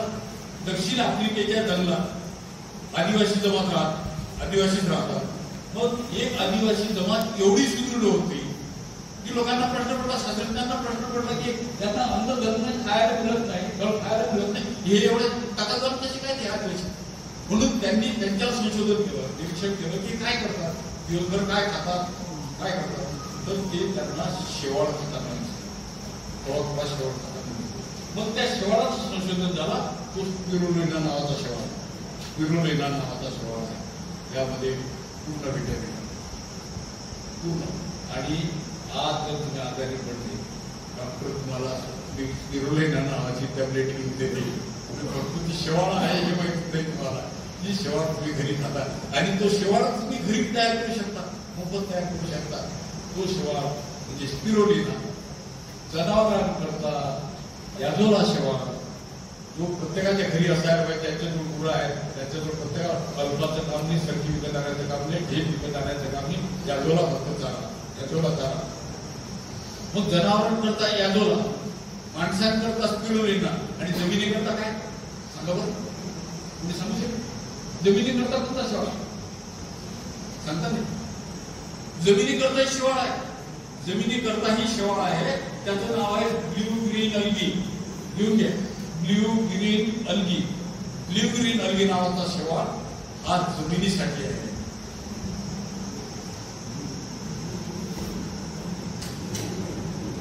750 ग्रॅमचं एक पाकिट मिळते ब्ल्यू ग्रीन अल्गीचं.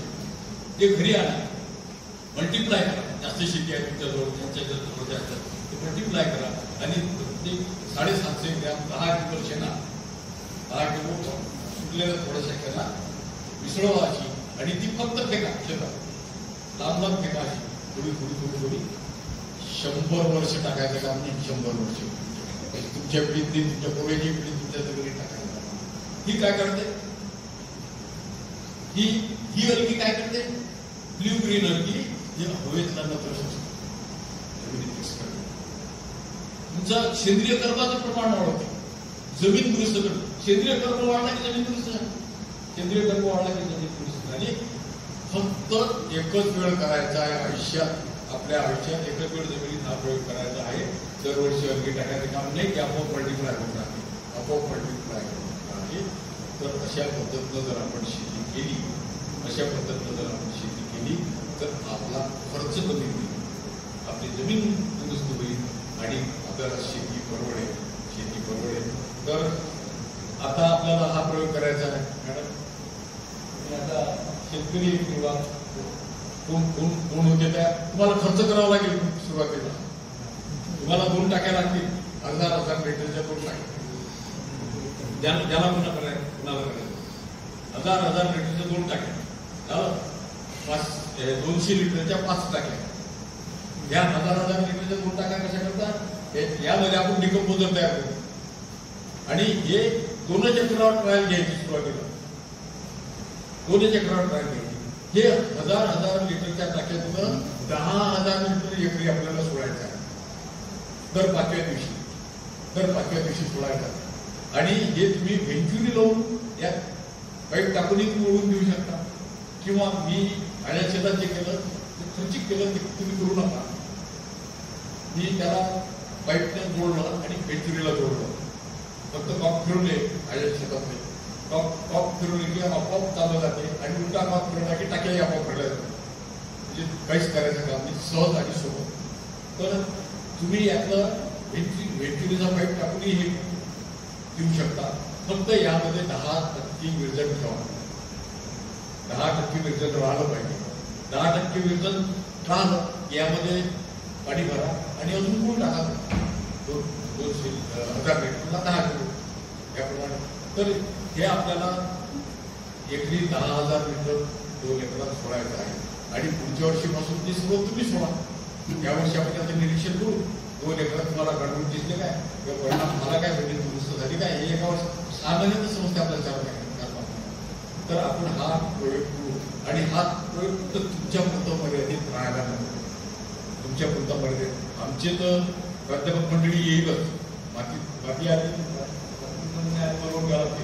तुमच्याकडून व्यवस्था नसेल तर काय तुमच्याकडून किट्स कॉमर्स केमिस्ट्रीवाले बोलवलं का, केमिस्ट्री आहे काय किट्स नाही, मग विद्यापीठात न्यायची जबाबदारी तुमची. केमिस्ट्रीवाले तपासणार नाही ती मी तिथं फोन करून देईन, ते आपल्या समोर जायचं. आणि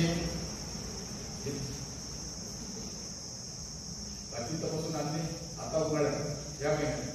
त्याच्यानंतर डिकम्पोजर ज्या दिवशी तुम्ही स्वतः जाऊ शकता, मायक्रो बायोलॉजीवाले, केमिस्ट्रीवाले आणि बॉटनीवाले आणि मुलांना सोबत, आणि त्यांना त्यांचे झाला पाहिजे. मुलांना सोबत घेऊन जा आणि हे कल्चर त्यांचे देतात. बाकीचे जे कल्चर आहेत सोबत ते त्या मुलांच्या समजू शकतात आणि त्यांचे समजू शकतात. तर अशा पद्धतीनं आपल्याला रिझल्ट घ्यायचे यावर्षी, जेणेकरून तुमच्या ह्या शिर्डी तालुक्यात संपूर्ण शेतकऱ्यांना प्रयोग करा आणि सुद्धाची शेती दुरुस्त करा. माझ्या तालुक्यात आज रोजी असं एकही गाव गर्दीच गर्दी आहे. मी विविध काय करतो फोटो देतोच की डोळे त्याला वापरतो. हे विविध काय ना इथं जाणार देतात आणि तुम्ही आयुष्यभर विकत करा, आयुष्यभर विकत ना नावाला याला लागणार नाही. हे तशी जादू आहे. म्हणून आपण सर्वात मिळून करूया. तुमचे काही प्रश्न असतील तर आता विचार काय करा आणि हे देशून मार्केटिंगचं काम करणार. निवड उत्पादन काळ महत्वाचं नाही, स्वतःच्या भावाने विकतात. हे माझ्या एवढ्याची भाजी आहे. आदल्या दिवशी ऑर्डर द्यावं लागते, त्या दिवशी त्याच्या दुसऱ्या दिवशी तुम्हाला फक्त भाजी मिळते, दुसऱ्याला मिळत नाही. म्हणजे अशी स्थिती निर्माण झाली. हो, खारपान पट्ट्यातला हरभरा कोण नेते, हल्दीराम हरपान पट्ट्यातला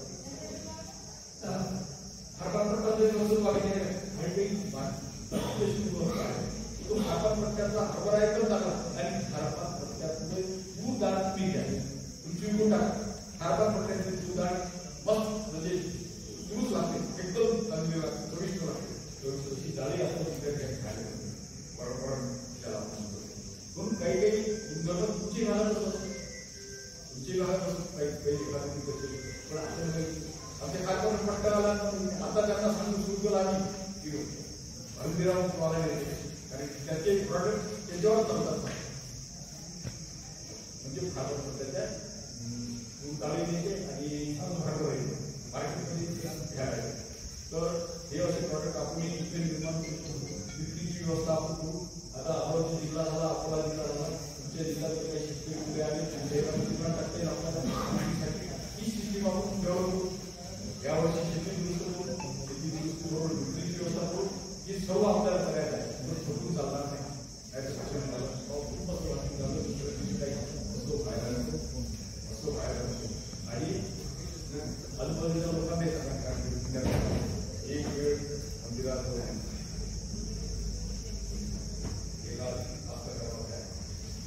तेव्हा तुम्ही जाता देवासाठी जातो की जर देवासाठी तिथे गेल्यावर आज अनुभूती होते म्हणजे देवाजवळ तो देवासाठी कधी जातो देवाजवळ तो कधी देवासाठी जातो.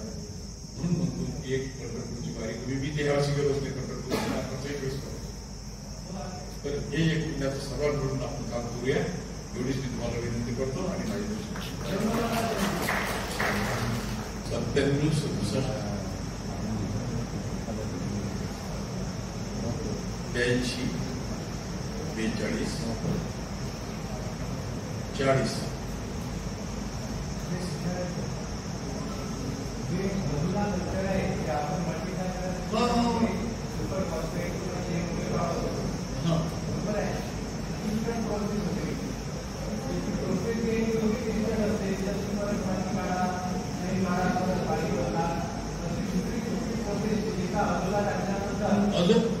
अजून फक्त पाण्यातच टाका काही नको बाकी काहीच नाही काहीच टाकायचं ते अजूनाचं कल्चरच मी इकडून आला.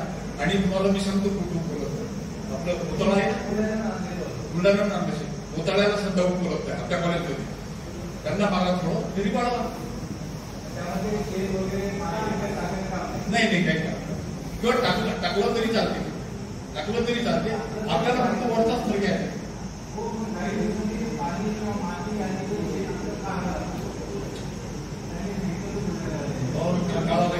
बाजूला काढायचं काढून टाकलं नाही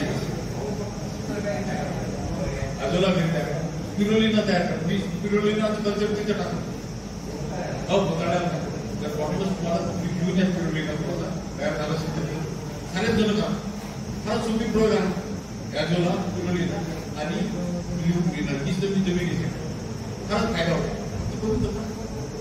कारण की सोपं कोणी सांगत नाही काय असलं तर सांगतो आम्ही बाकीचे लोक हे सारं सोपं आहे आणि शेतकऱ्यासाठी सोयीचं आहे.